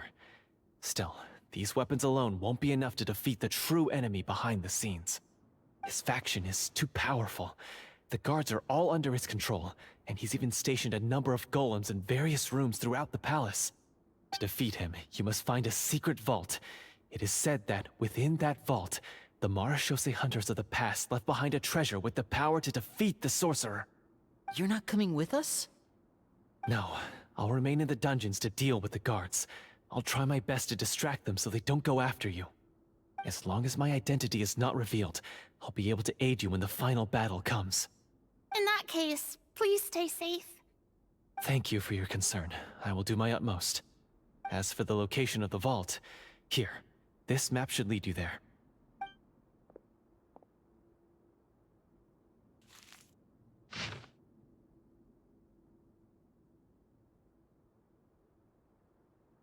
Got it. All right, once I open the door, remember to stick close and refrain from making any noise.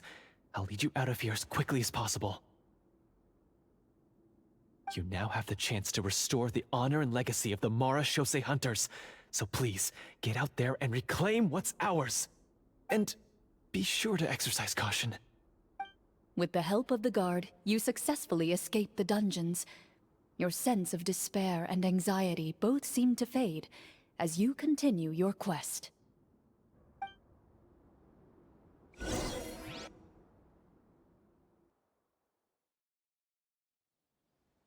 Wait, we didn't get to use our skills at all while we were in prison. Who knows when we're gonna get the chance to use that cool summon spell? That is a pity, but we can only continue to move forward.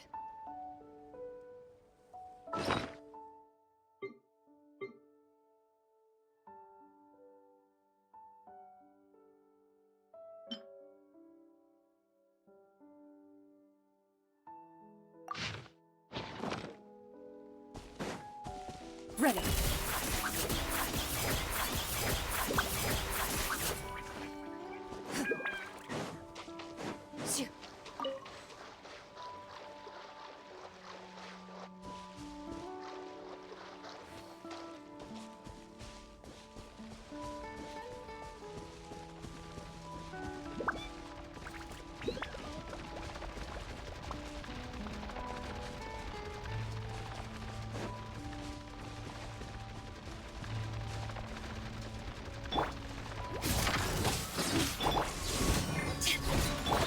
Evil looks. Shoot on sight into the shadows.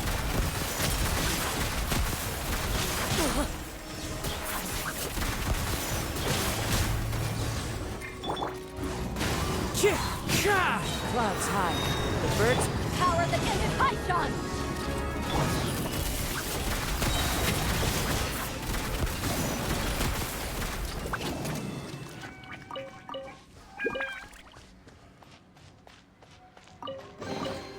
First to find gets to stake their claim.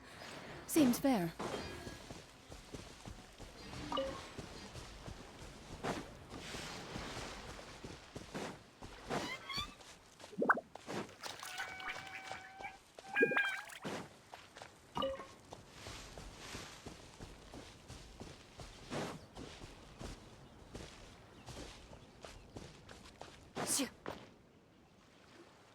This should be the place marked on the map. This bit of rock certainly looks suspicious. Well, I'd say an investigation's in order then. Plus, if all else fails, we can just blow it up. Wow, you really meant that! Before you lies a serene stretch of open water, its surface shimmering a brilliant shade of sapphire blue. Well, guess this means it's time for a swim!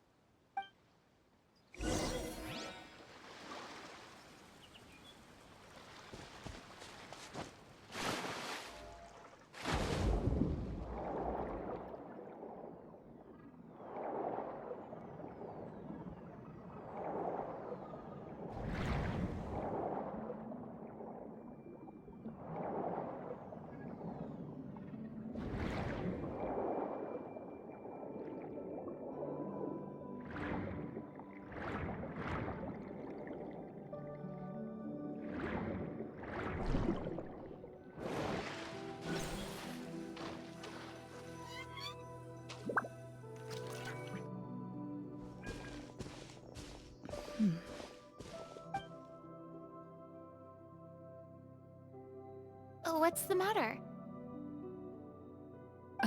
It's nothing. As you step into the cave, you find yourself in an eerily quiet space, Before you lies a narrow passageway that appears to trail off endlessly into the distance.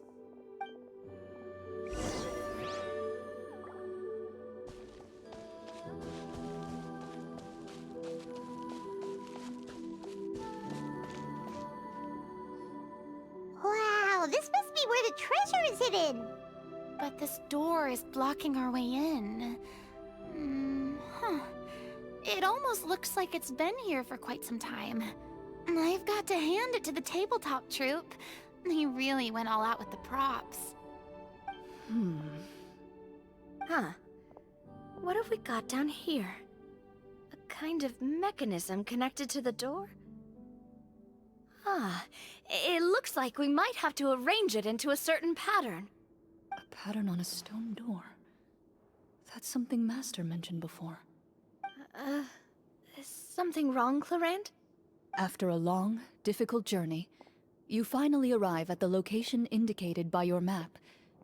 It appears to be an ancient site of some sort, where treasure likely awaits. Your surroundings are exceedingly quiet and serene, as if the secret that slumbers here has never once been disturbed. If you listen closely, you can almost convince yourself you can hear the sound of its calm, gentle breathing. That description makes Paimon feel kinda bad for disturbing this place. We're doing this for the sake of the people, to free them from the evil sorcerer. I say it's time for this treasure to once again see the light of day. Linny's right. We need to keep going. The future of the kingdom depends on it. The next part of the story requires us to solve the puzzle, right? Let's start exploring the area. Yes, that should be fine. Something feels off about all this. Guess I'll just have to improvise.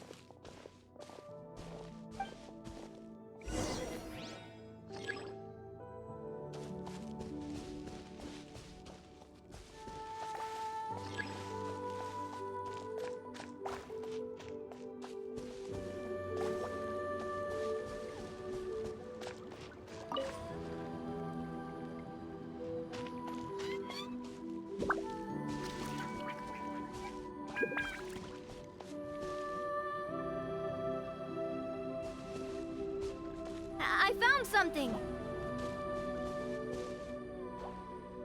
Found something here, too.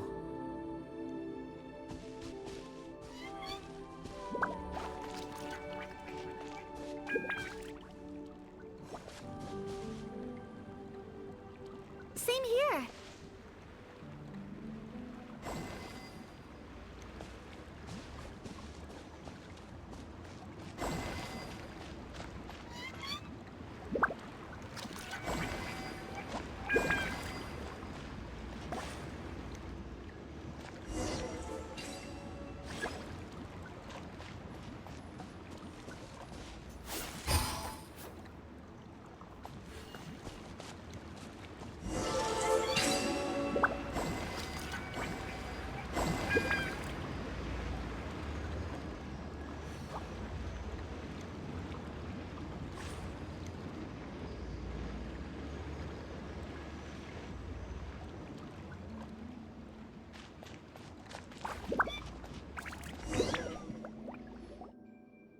It worked! Something just appeared. Some kind of new mechanism, maybe? By solving the puzzles, you prove yourselves worthy of inheriting the secrets of the past. At the end of each puzzle, you're rewarded with With? a key.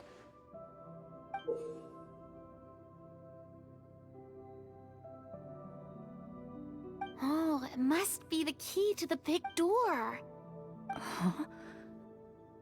This is one of the Marechaussee Hunter keys that are passed down from generation to generation.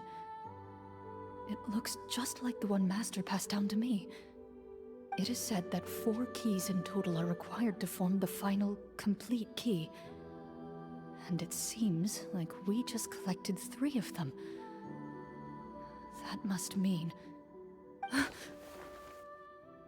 Huh? What's wrong? You hear a few strange noises.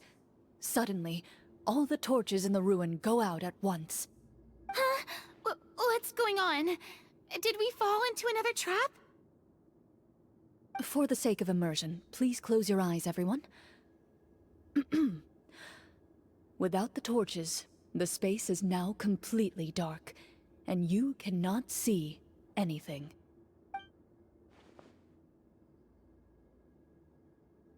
But Paimon can still see a little bit over here. Oh, right. Sorry. Suddenly, you hear the sound of footsteps pierce through the darkness. There's someone else here? Oh, this is so unsettling. I can't see anything. I've been discovered then. Wait, that voice, it's... You recognize the voice as belonging to the guard who led you to this place. It appears he now covets the treasure for himself, and has come to stake his claim. Oh, so this is just part of the script. Then I can probably relax. Well, if we can't see anything, that means we can't fight to the fullest of our abilities. Should we retreat for now? Judging by the way he's holding his sword, he must be a real Marashose hunter. But this isn't part of the script. Retreat? That's not the hunter way. If it's dark for us, then it's dark for him. We choose to fight. Your choice is noted. Please keep your eyes closed until I tell you the torches have been relit. This battle will be in the dark. You got it! Well then, let us begin.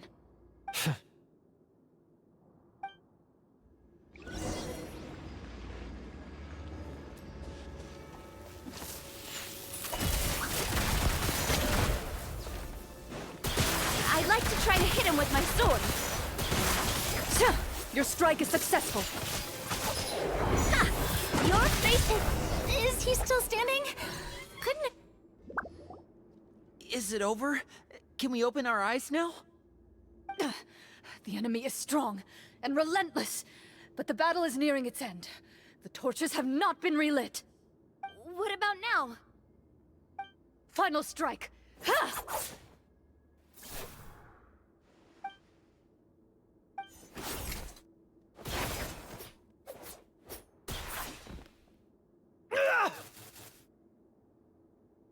Well, did we get him?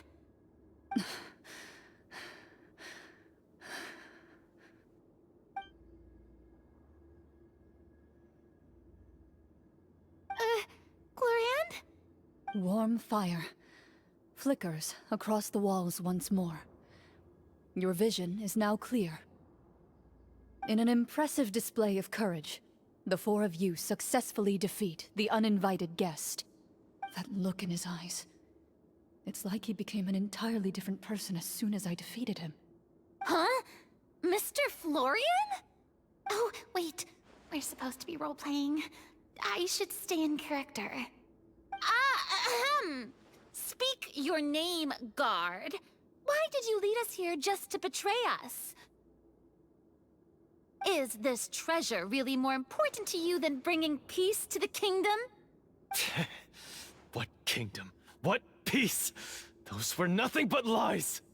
I, Florian, am a true Marashose hunter, descended from hunters of ages past. So he's also using his real name. Or, wait, was that the name of his character from the very beginning? Then I'm even more confused. If you truly are a Marashose hunter, shouldn't you want to help us just like you said before?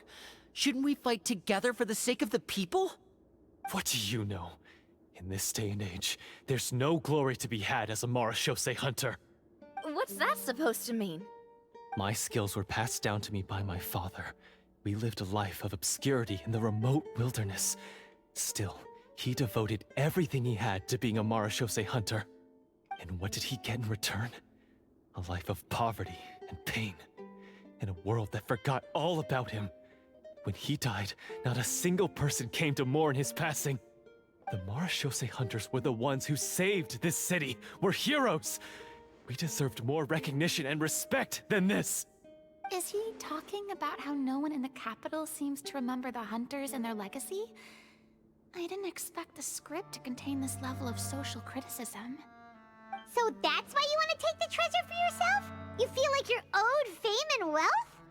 If you already knew where the treasure was located, why didn't you just come down here and take it? Because I still needed the final key. Only a true Marachose hunter is capable of passing through this final door. As someone who sought to hurt others for his own gain, Florian lost that right long ago. Okay, but what is this treasure anyway? We've got all the keys, right? So can we just go in and take a look? You're sure you want to go in? We've been talking about it for so long, of course we want to see what's inside! And we've already defeated Florian, right? So he won't try to take it from us anymore. Pesky brats. Watch yourself. Then let's open the door together. All right. Your choice of action is confirmed.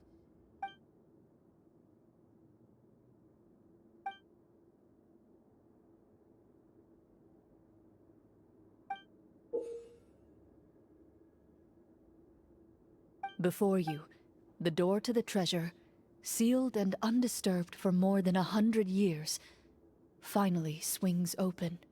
You hear the shrill wail of the door hinge as it rotates for the first time after years of disuse, almost like a sleeping giant letting out an extended yawn. You get the impression that the secrets buried behind this door might be just as heavy as the sound you just heard. It's open! Come on, let's go in! Paimon wants to see what's inside! Ooh, me too!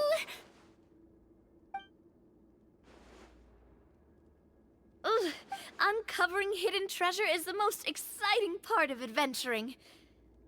What do we have here? Uh-huh. A stone tablet? And some shabby weapons? You call this a treasure vault? Looks more like an abandoned warehouse! Maybe the troop ran out of budget at the end? They provided a super immersive experience at the beginning only to drop the ball at the most important part? They could have at least filled this place with cardboard Mora or something! Wait, I get it now. Paimon, this is the real Marachose hunter treasure. Huh? This is it? The Marachose Hunter treasure is just a stone slab and some broken swords? I can't believe it. I refuse to believe it!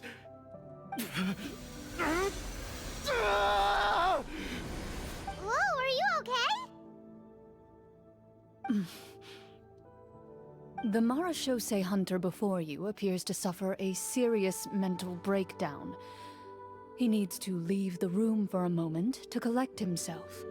One of you seems to understand the significance of the treasure already. If the rest of you wish to follow suit, you may remain here in the meantime and explore your surroundings.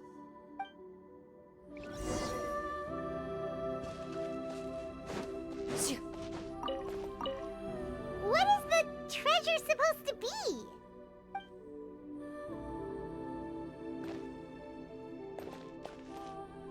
Walter.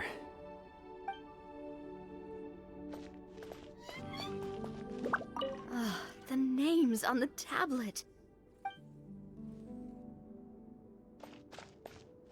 The old and broken weapons.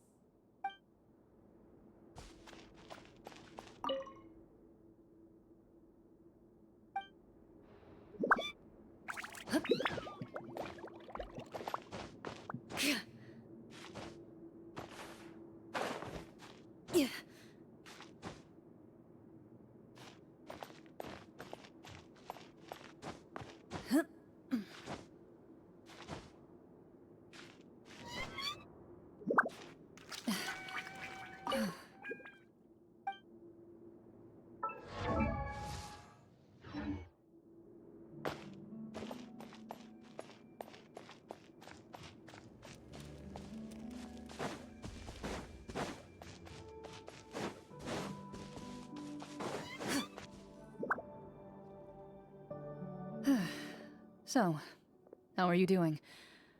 Feeling any better? What just happened? Do you remember how you got here? Or what happened to your body just now? I remember now. I brought you here because I wanted to... The explosives in the cave! You mean these? Huh? How did you... I could tell something was off the moment I stepped into this cave, so I kept an eye out. I've already dismantled the whole thing. So the strongest champion duelist in all of Fontaine saved the day once again. Guess I shouldn't be surprised. It would seem your skills as a Marechaussee hunter are as sharp as ever. I deserve some answers, don't you think? Tell me why you wanted to lure me here. Everything you said earlier sounded like the truth. Luckily, your monologue was dramatic enough to convince my friends you were just role-playing. I don't know.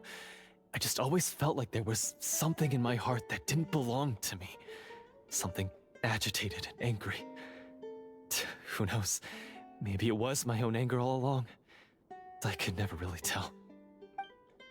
The feelings about my father and the other Marechaussee hunters are real. It just wasn't fair. I was angry, bitter that no one remembered them or praised their accomplishments. I don't know when it started, but at some point, my anger came to completely consume me. At that point, I remembered the legend my father used to tell me. The one about the treasure. But if the treasure was all you cared about, why plant all those explosives? Wouldn't they just destroy the treasure and bury you along with it? I can't remember. My head is a mess. It felt like there was this voice telling me to eliminate the hunters, but now it's gone. From your description, I suspect you were dealing with a Devorator. Devorator? Oh, your master... your father, I mean. Never talked about it? It was a kind of monster that was active several centuries ago. No, I've heard of it. I'm just not sure why you suddenly... Wait, it can't be. The seal! The seal? My family has served as Marechaussee hunters for many generations. But the title and swordsmanship weren't the only things passed down over our line. There was a seal as well. My father instructed me to always watch over that seal and maintain it regularly. He said it had been passed down over a truly ancient age, and protecting it was our clan's most important duty. But I neglected that duty after he died. I finally decided to come down and check on it one day, and that's where my memories become fuzzy. The Devorator would be a formidable adversary for any mortal being, even ones as capable as the Hunters. If you lacked the power to completely destroy it, you could easily fall prey to its influence and corruption. In light of this, some Marechaussee hunters chose to seal the Devorator away, in the hopes that a permanent solution would come with the passage of time. I heard it has the power to amplify the obsessions and desires in people's hearts, to the point where they overtake you entirely. It would seem I'm not just lacking in skill with a blade, but in mental fortitude as well. And yet, you were able to retrieve 3 of the 4 keys. If I remember correctly, each was entrusted to a respected and capable hunter. How did you manage it? One of them belonged to my father. The second I stole from a different hunter. And the third... was one that I snatched while the person was on the way home from the tavern. I nearly died in that alley. I know just how strong you are. It's as clear as day to everyone in Fontaine. I observed you from dusk to dawn, but could never find any opportunity to sneak up on you. I never even saw you drink a single glass of liquor. The only way I could think to obtain that last key was to lure you here using your hobby, and then... Oh, I get it now. That monster, it wanted to bury you here alongside the treasure. I won't comment on anything else, but the script was good. Well, I did pour my heart and soul into it. The stories my father used to tell me about the glory of the heroic Marechaussee hunters and how they came to be forgotten. It's more than just a story. Huh? You're proud to be a hunter. You're still holding onto that part of yourself, no matter how small. I have done so many despicable things. I have nothing to be proud of. Then explain the purpose of the evil sorcerer in your story. Huh? Isn't he the true antagonist? The one who sought nothing but his own gain, and used the people as pawns to attain it? In your heart of hearts, he was the one you truly wanted to defeat. But I've already tainted my sword. I no longer have any right to... Wake up, Florian. Remember how you introduced yourself earlier. Do you really think the hunters acted out of a desire for honor and glory? Or to be loved and acknowledged by the people? What did your father teach you about our order? You do not wield your sword for yourself, but to protect those you serve. There's nothing special about a blade. It's the intentions of the wielder that matter above all else. Do you still not understand? Even after seeing the treasure for yourself? The contents of that room, they represent the true legacy the hunters left behind. You're right. I am a Marashose hunter. It's time for me to redeem, no, to finally serve the people I vowed to protect all along. I wouldn't be so quick to push aside the need for redemption. I know. That's a charge I won't bother to defend myself against. Good. Then, come with me, and help me see the script through to the end. Huh? See the script through to the end? But there's no more script left. Never finished it, huh? No, I mean, I wrote the script with the sole purpose of luring you all here. There was no reason to write beyond this point. Then we'll just have to keep writing it. The evil sorcerer still needs to be defeated. You mean the Devorator? Are you saying I have to make up the rest of the script as we go along? Is that really so hard? You've already written most of it. Surely you can write an ending where the hunters win and justice prevails. I'll be there to help you too. You aren't afraid your party will fall into danger? I know what my friends are capable of, and they're all quite skilled. Besides, I need their help. Then, are you going to tell them the truth about all this? I don't intend to spoil the fun.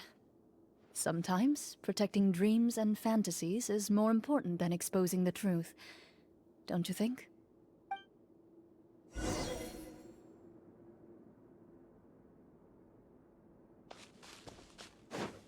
Ready.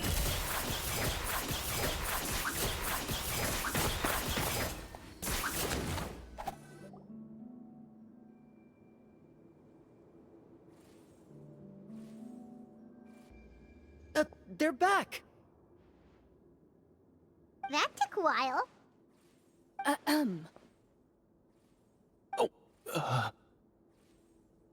Ahem! My fellow Marashose hunters, please forgive me, for I have sinned. Tone it down. Sorry. After crossing swords with you and witnessing your courage in battle, I've rediscovered my true self and regained my pride as a Marashose hunter. Oh, do I smell a redemption arc? I confess, I was brainwashed by the evil sorcerer. He asked me to lure you here so he could bury you in this cave. That little... Wait, you're saying all of that wasn't you, but the evil sorcerer? That's right. He's adept at manipulating the hearts and minds of the people. I fell under his influence because I did not possess a strong enough sense of will. Huh. And how are you going to prove that you're a changed man? We're not going to fall for the same trap twice. To be perfectly honest, I only came to my senses after seeing the treasure. It reminded me of my father's past teachings. The treasure was actually... The names of all the Marashose hunters from ages past and their weapons? Wait, you already know? Of course. don't underestimate a veteran role-player's exploration skills. Oh, wait, I mean, Marashose Hunter Navia's exploration skills. We just finished reading through the content of the stone tablet. That tablet recorded the lives of some fascinating people. For example, this Marashose Hunter called Est. She inherited the responsibilities of the Golden Hunter and passed judgment on many people. But in private, she had a very easygoing personality. Her favorite pastime was singing and dancing with her friends, and she was said to have a beautiful voice. So, she was just like you. Oh, you really think so? Well, when you put it that way, I suppose I also have a few things in common with this Walter. Working as an executioner, he supposedly used a countless number of tricks to confound his enemies in battle. Oh, if only I could have seen the feats of magic he pulled off back then. Their lives were all so exciting. You could write so many cool books about their accomplishments. How could they have all been forgotten? Because they chose to be. To hunt monsters that only appear in the shadows, you must also operate in the dark. To be a Marashose hunter is to willingly give up on wealth and fame. Then this stone tablet must have been left behind by their companions. That's right. Few Marashose hunters ever revealed their identity to the public. They always protected the city from the shadows. The only time they spoke of their accomplishments would be at night, when they gathered with their fellow hunters in front of the bonfire to share stories of the monsters slain by their hand. So, this tablet was created not so that the hunters would be remembered by the people, but so that they would be remembered by each other. No wonder this place was so well hidden. You regard the stone tablet in solemn silence. The names of your comrades etched onto its surface serve as a reminder that you are never truly alone. The tablet proves that, although a hunter walks a shrouded path, it is not a solitary one. There will always be those who walk beside you, a fact that remains as true today as in ages long past. Their legacies shall continue to be passed down from generation to generation, as everlasting as the stone onto which their names are carved. Father, you once told me that I should seek out the treasure if I ever became lost. So this is what you wanted me to find.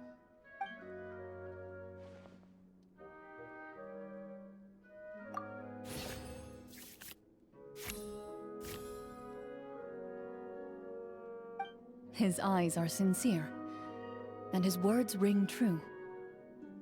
You can tell that every word he spoke just now came from the bottom of his heart. I implore you, everyone, please give me a chance to make up for all I've done. Allow me to fight alongside you and defeat the evil sorcerer that threatens the peace and prosperity of everyone in this kingdom. Well, I say we let you join. Sounds good to me too. Everyone makes mistakes. What matters is what you do to make up for them. I have no objections, but Mr. Florian, do you even know how to defeat the evil sorcerer? When he took over my mind, I gained some insight into his thoughts. Every time I thought of the treasure, he reacted with a strong sense of fear. Huh? He's afraid of the treasure? But there's nothing here except some broken weapons and the stone tablet. What if the secret's hidden inside these weapons? GM, permission to investigate.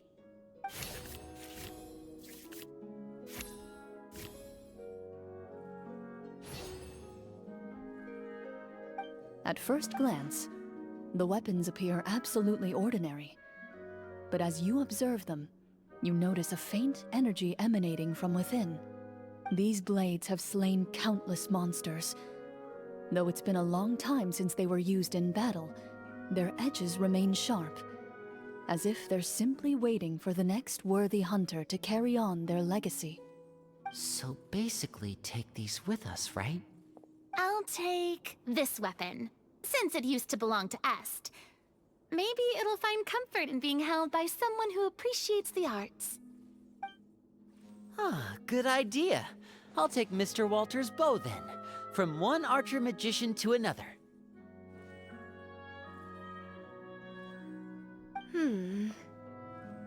Paimon's gonna pick a cool weapon too!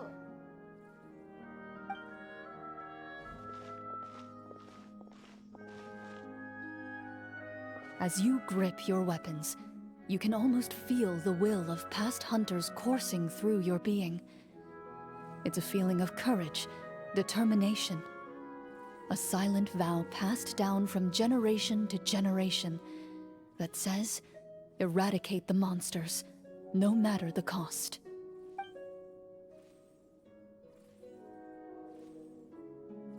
Mr. Florian, do you know where to find the evil sorcerer? I was able to see his surroundings when our minds were connected. I believe he's currently hiding out at the church in the kingdom. We must be extremely careful. He's spent so long living among monsters that he's now taken the form of one. He will not be easily defeated. Then why don't we explore some more and try to find some higher level gear? We don't want to just fight him and lose, right?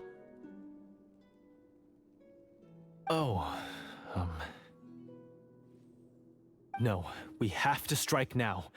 He was greatly weakened when I managed to break out of his control. If we let him rest, he might have time to escape. I agree with Mr. Florian. We've got to act while we have the advantage. Don't forget, the people of the capital are counting on us. Yeah, now that we've got a plan, there's no point in waiting. The longer this drags on, the worse it will be for everybody. Yes, that's what's called... Yes, that's exactly right. Alright, you've persuaded Paimon. Mr. Florian, please, lead the way. Of course. Follow me. He had to set up so many scenes today, and now he has to join in for this last part. I really don't envy his job. Finally, you decide to slay the evil sorcerer and bring peace back to the kingdom once and for all. As you walk away, you feel the gaze of the stone tablet at your back, as if all the hunters of the past are wishing you success in the battle ahead and awaiting your triumphant return.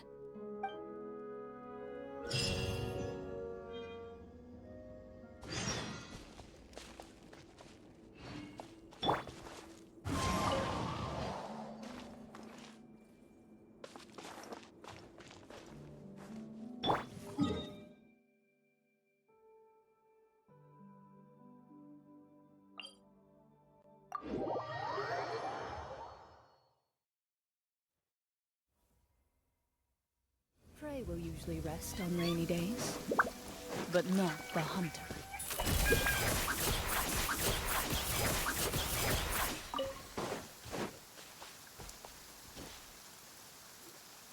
Finally, you arrive at the church Florian described. As you approach, an ominous aura surrounds you. You get the sense that your enemy is close at hand. How strange. This uneasy feeling seems so real.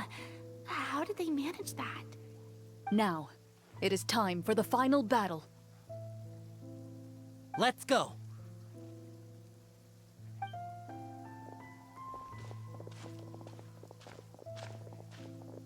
Florian, wait. What's wrong? I think you should wait outside. You've already been corrupted by the Devorator once. It could easily re-enter your mind and take control of your body. I don't think it's a good idea for you to be this close. If it corrupts you again, it's possible you might take on a new form entirely. That's exactly why I have to go. Why I should be at the very front. You mean... Yes. I intend to lure it into my body. That's too risky. If things get out of hand, I might have to kill you. Do you understand how dangerous this is? I understand, but if I do this, you'll have a clear and visible target. The Devorator will have a hard time passing up a chance to enter a body it knows how to control. You won't have to worry about any of your friends being taken over. You're not like me, Miss Clorinde. You're a just and powerful Marechaussee hunter. The monster broke free due to my error. It's only right that I shoulder the responsibility for its destruction. This is something that I have to do. Consider it a duel to restore my honor. My only request is that you give it your all.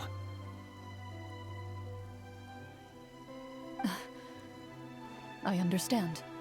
Then, as a champion duelist, I hereby accept your request for a duel, and extend to you my most sincere regards. Thank you. The battle is now upon us. Let the Devorator once again tremble under the blade of the Marechaussee hunters.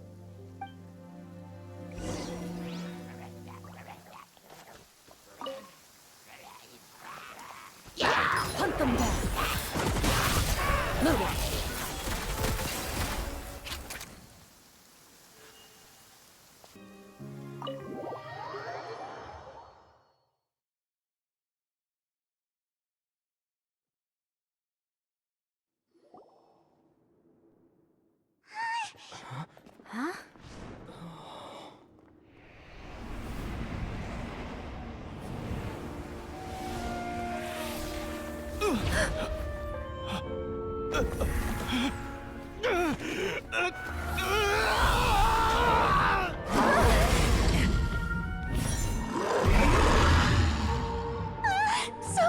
So lifelike!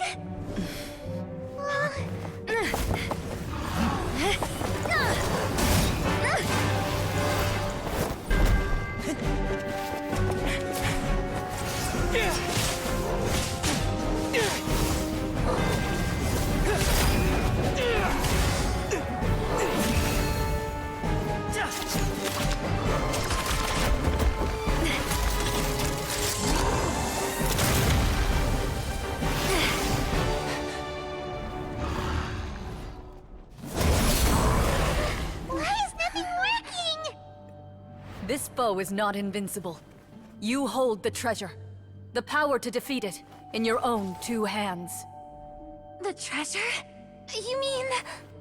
The names! It's the Marechaussee hunters' names! How are we supposed to... You forget, Paimon? There's still one skill we saved until the very end. Hunters fight not for fame, but to aid the people whenever they are summoned. Walter the Marechaussee Hunter, master of 1,000 tricks, executioner of the Phantom Hunters, I call for aid! Est, the Marechaussee Hunter, inheritor of Cassiodor's will, judge of the Shadow Hunters. Answer my call!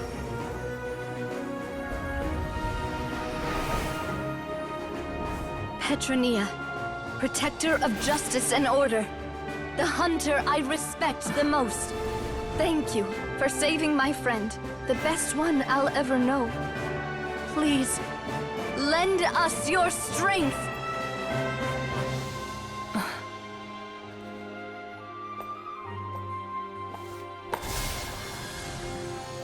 We have come to answer your summons.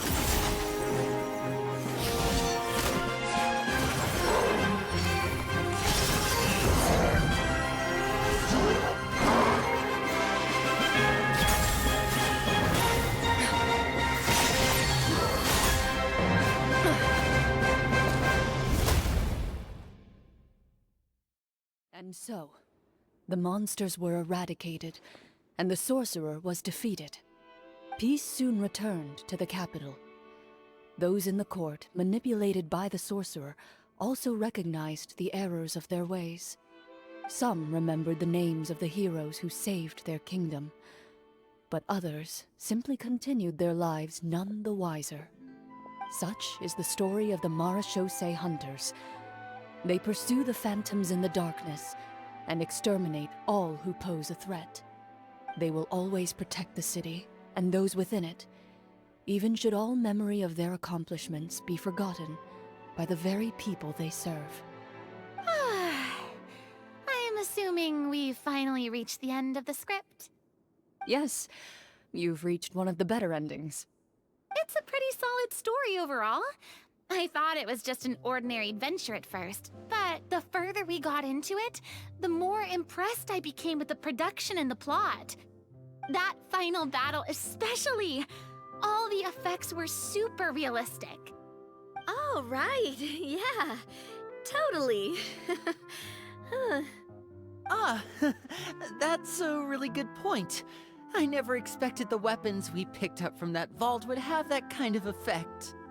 Yeah, mine nearly scared the daylights out of me when it started glowing. I took a good look at it after we got out, but I don't think it ever lit up again. Oh, we should probably give these props back, right? I'll just leave mine here. Did you have a good time? Of course! Let me know if another script like this comes around. Sure, no problem. Then I'll head back for now. I think I need some time to fully digest everything that just happened. Once Mr. Florian is awake, please pass on my regards to him. He must be extremely exhausted to have passed out cold like that. You're right. He's had a lot to deal with. Well, see you all some other time. Toodaloo!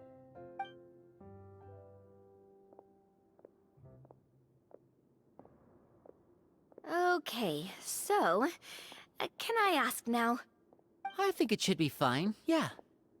what in the world was going on back there? So you saw through all of that? That time in the cave when you told us to close our eyes, it'd be weirder if we didn't notice anything. I was dying of curiosity the entire time. I mean, you did a pretty bang-up job of pretending nothing had gone wrong. Farina actually looked like she thought all of it was planned. Guess none of us wanted to be the one to break the illusion. What are you all talking about? Oh, wait. Don't tell me Paimon never... No, this is all my fault. It's not too late to cover your ears. Here, Paimon, I'll do it for you. Bit late for that, don't you think? You're saying everything that happened back there wasn't actually part of the script? It's probably more accurate to say this was never a real scripted story to begin with. What? So loud. My head. Hey, you! Get up right now and explain yourself! No shaking, please! Oh, my head.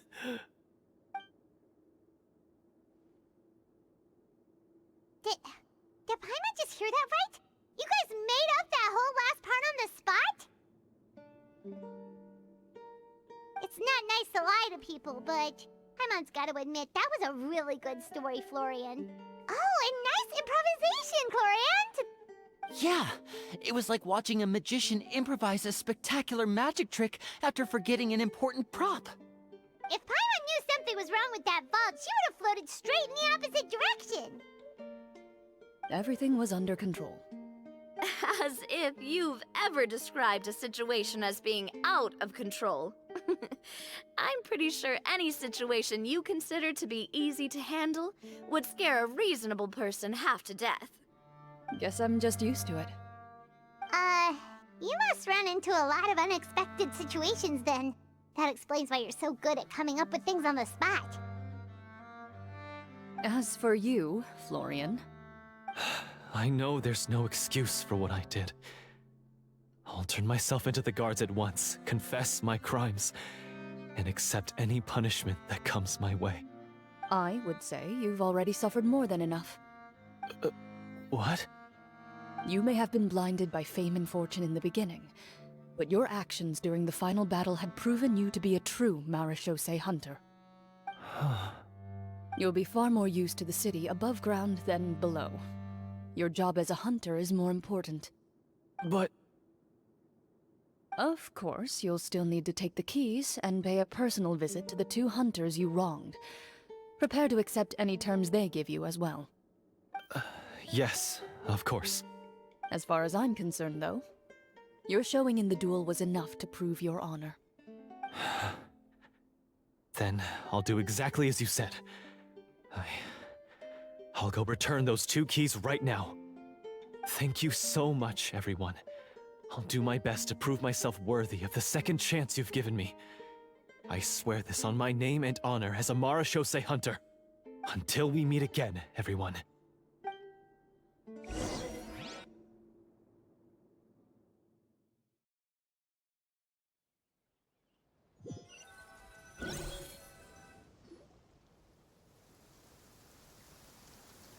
Speaking of Marashose hunters, what should we do about the treasure in that cave? Leave it be. Are you sure? We could show it to people, make it so that the hunters are remembered. Don't you want that? No.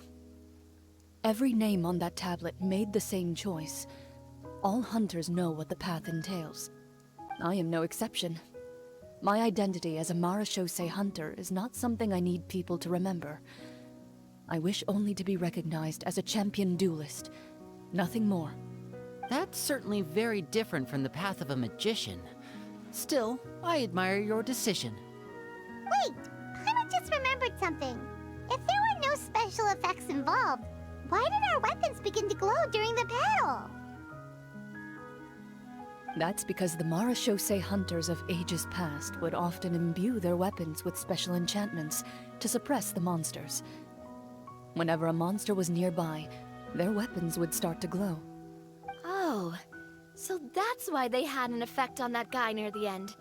I really thought the summons were doing all the work. Well, I'm sure the summons were a part of it too. Oh? How so? This particular devorator probably hailed from the same era as the hunters we saw in the room. The names you recited all belonged to the bravest hunters. Countless monsters fell to their blades. That's likely why the devorator visibly reacted when you said them out loud. So the names held the power all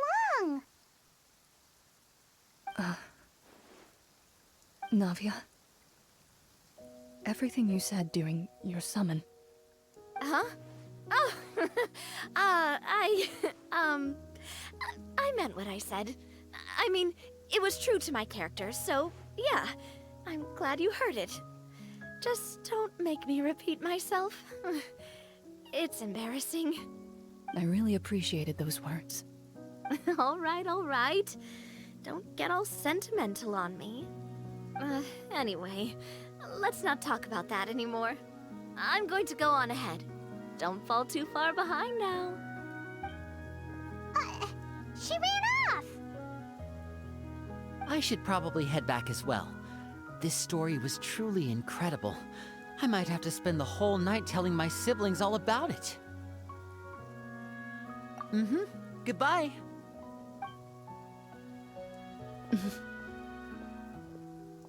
Traveler, should your name and deeds be forgotten, what do you think the significance of your journey will be?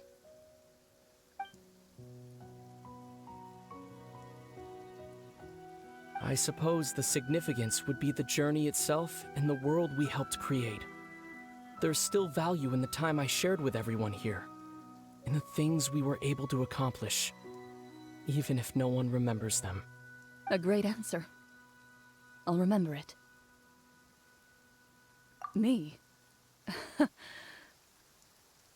Marashose hunter says nothing in response to that question. Perhaps her answer lies in her silence. An unspoken vow left to echo through the night.